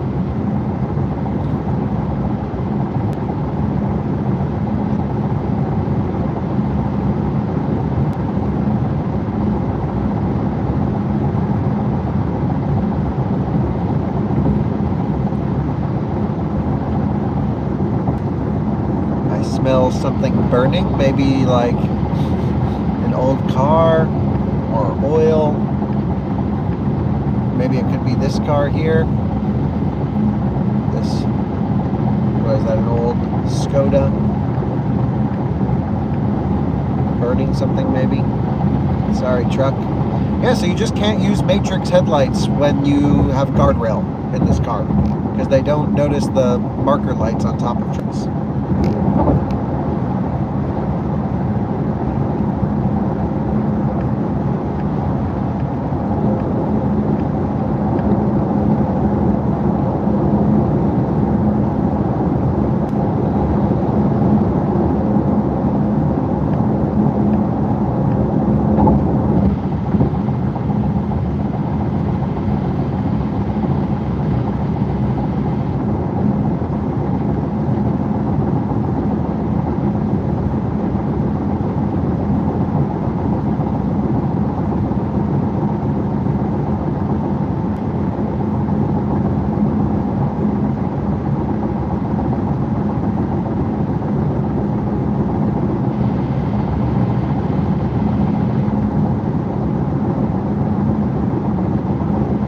Still speed limits. So we may not get an open run before we have to turn off.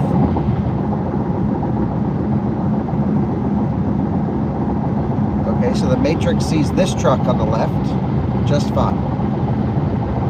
Weird. So that time it worked great.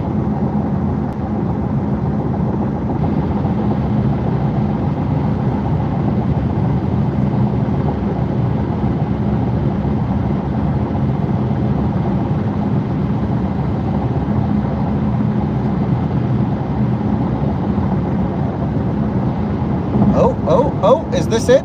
Is this it? Is this the end? Nope. It's the end of don't sit next to other cars. Still speed limits. Well, we've got a spicy Cupra going for the pass over here. This thing looks great. Damn, look at that.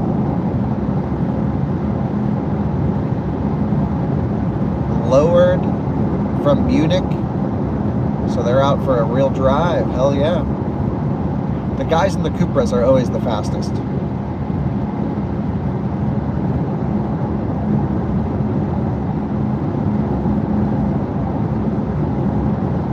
I also think Cupra would do well in America. It seems like a pretty cool brand. Oh, I see a circle in the distance. Are we going to be able to rip? Oh, Cooper's getting throttle, but nope, still 130. God damn it, I was ready to unleash the power. Back to the right lane.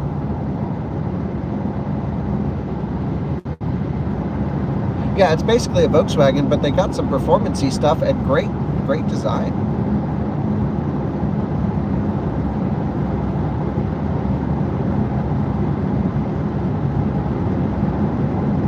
-14 degrees Celsius on the battery now, really chilling down. Wow. Yeah, the Cupra Born, they really need to put like twice the power in that car. It's 150 kilowatts, 201 horsepower, I think.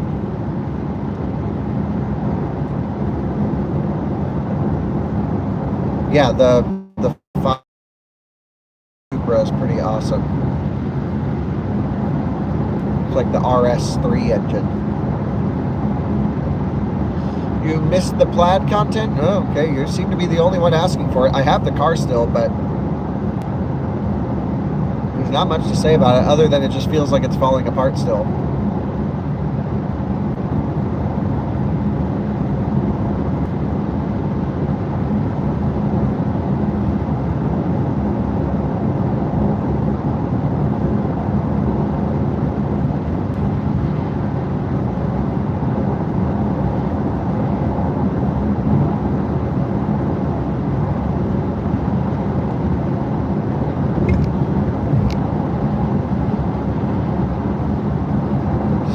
Speed limits.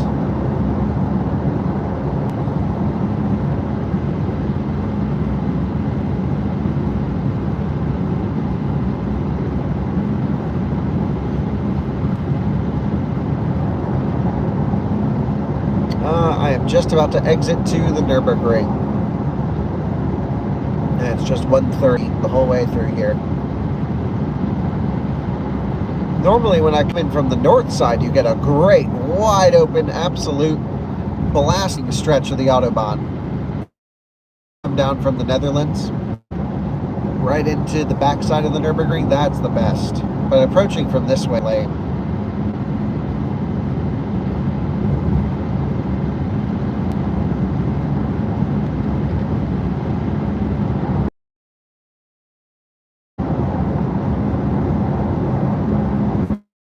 Please turn off to the right after 1 and that's it. kilometer. We didn't even get a full run, really, maybe just for a couple seconds.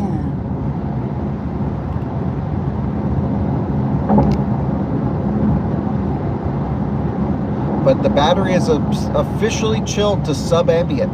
It's 14.5 out and the battery is 14.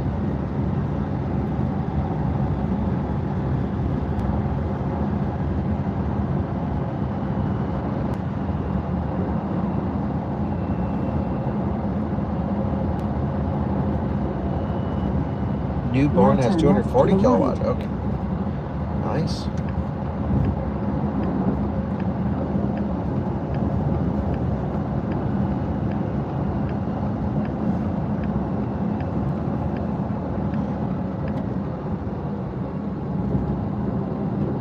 Please follow the road for 22 kilometers. All right, well, that was it. That was our opportunity to get some high speed, but I'm going to keep it in track prep just to see how cold the battery gets. Why not?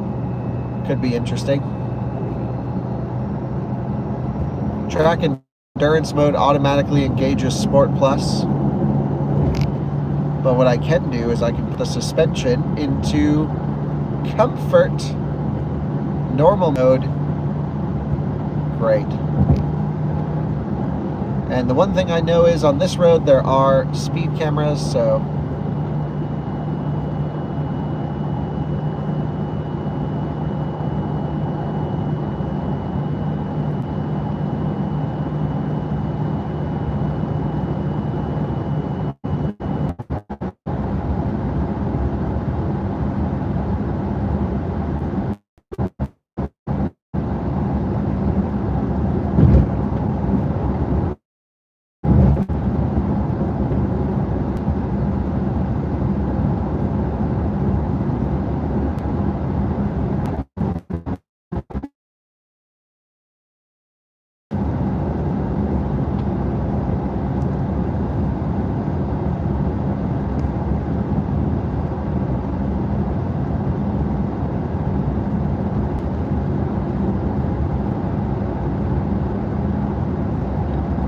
and down to 80.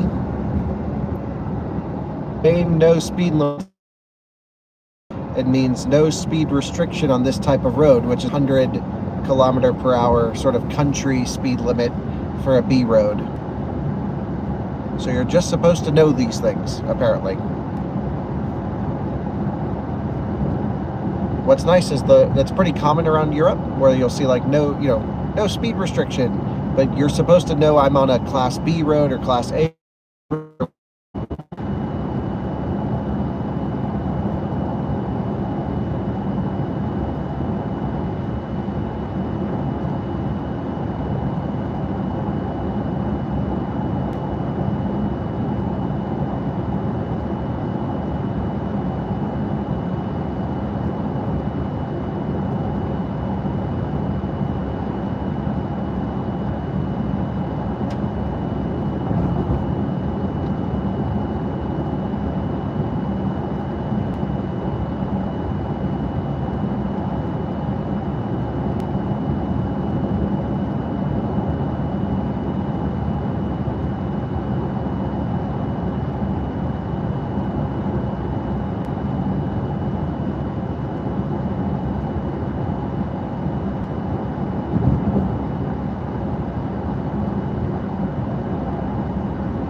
fogging up again, so let me hit AC max for a second.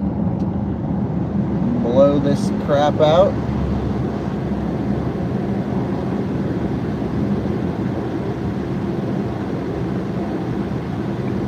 And there we go. Good.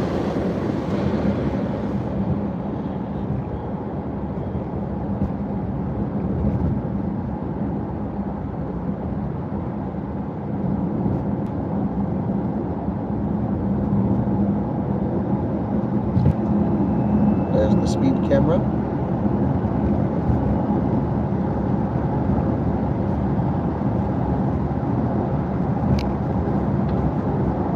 Okay, so they flashed me, but I have the matrix up, so maybe it doesn't do as good of a job as we think.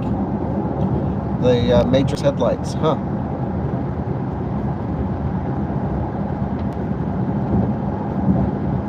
Oh, it's a toll camera, okay.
Now we're basically at Nürburgring.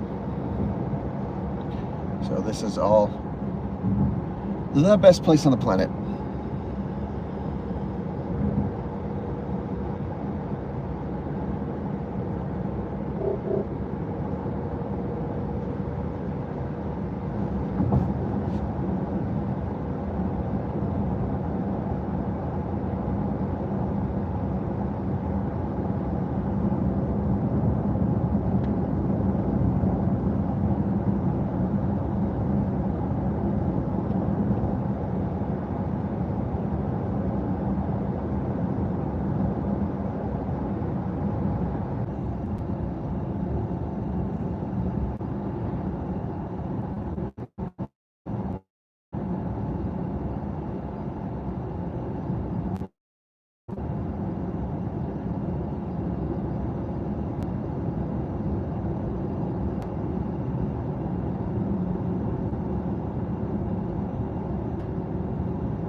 So the speed limit really is 50 through here.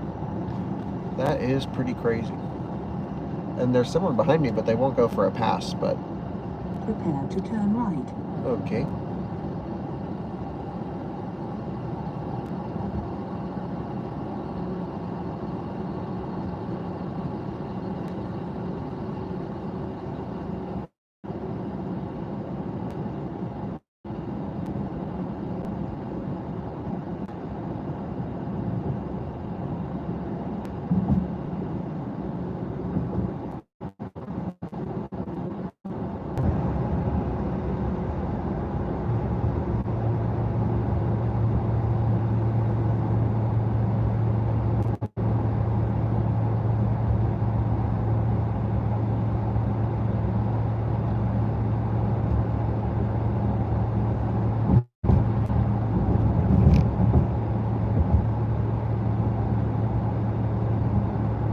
So here's the famous gas station on the left. That's where you get to see photos and videos of all the cars pulling out.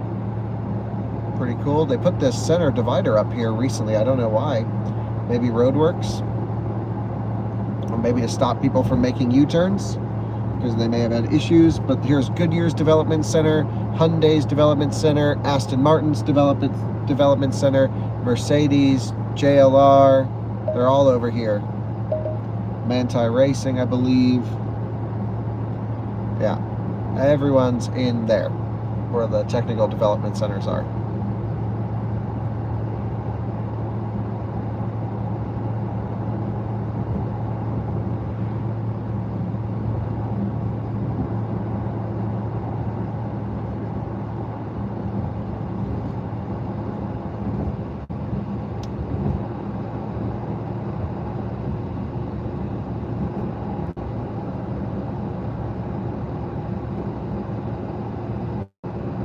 Yep, exactly.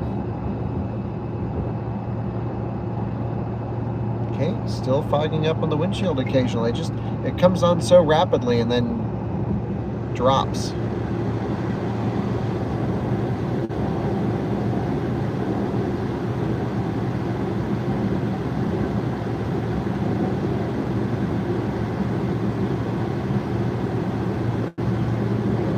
But we're getting close to the end.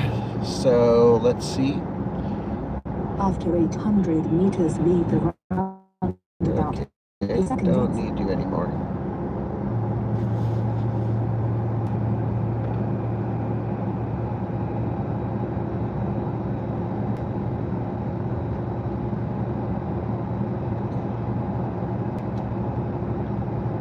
Circuit preparation canceled. Don't know why. Just went away. 14 degrees Celsius. Maybe it got too cold? I don't know. Not sure.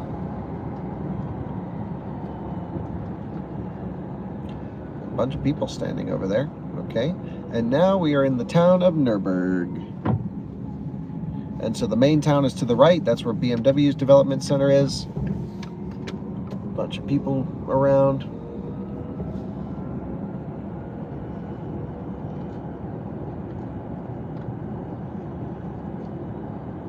And this is all heaven on earth.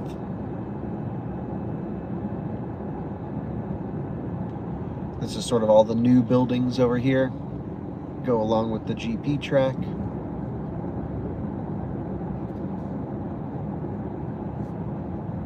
They have a new DC charger, I believe, on the left side. Yep, Alpitronic.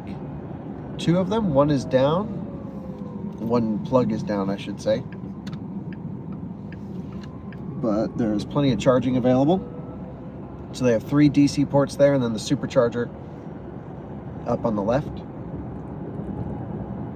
Bunch of racing trucks all here for some events and stuff. That's great. I think they had a race week today, or even a race day today. And here we are, pulling into the hotel.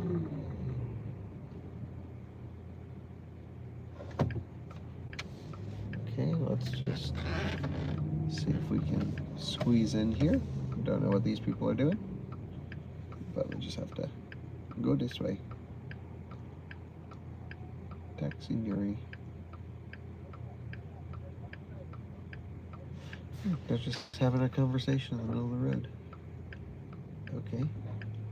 Hello, can you just move so I can squeeze past you? Or are you just going to stop in the middle of the road? What? What? Thank you. Okay, wild. And the parking garage is under here. So we'll just squeeze on in. And let's see if there's room, because if it's this busy, then it might be full, but we'll find out. Oh, maybe we should be in luck. I can see the EV spaces are on the left. It says Kurs Parker besetzt. Does that mean it's full? Or is something wrong? Because this machine isn't working. Don't know. Anyway, I'll ask the front desk when I check in. So, thank you guys for joining on the live stream. I gotta make a U-turn. because yeah, there's definitely spaces there with charging open, so I can juice this thing up on the 22 kilowatts to full for some track work tomorrow. So can't thank you guys enough for joining on the live stream. That was really fun. It says it's full, but I see open space. And I will see you guys on another one again, hopefully very soon. This was really enjoyable, absolutely enjoyable. Let's go up to the front of the hotel and figure out where the heck to park this thing.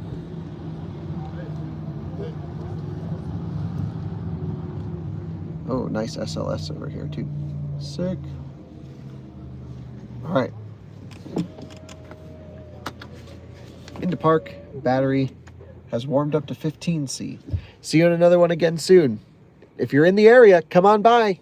We'll see you guys tomorrow. Bye-bye.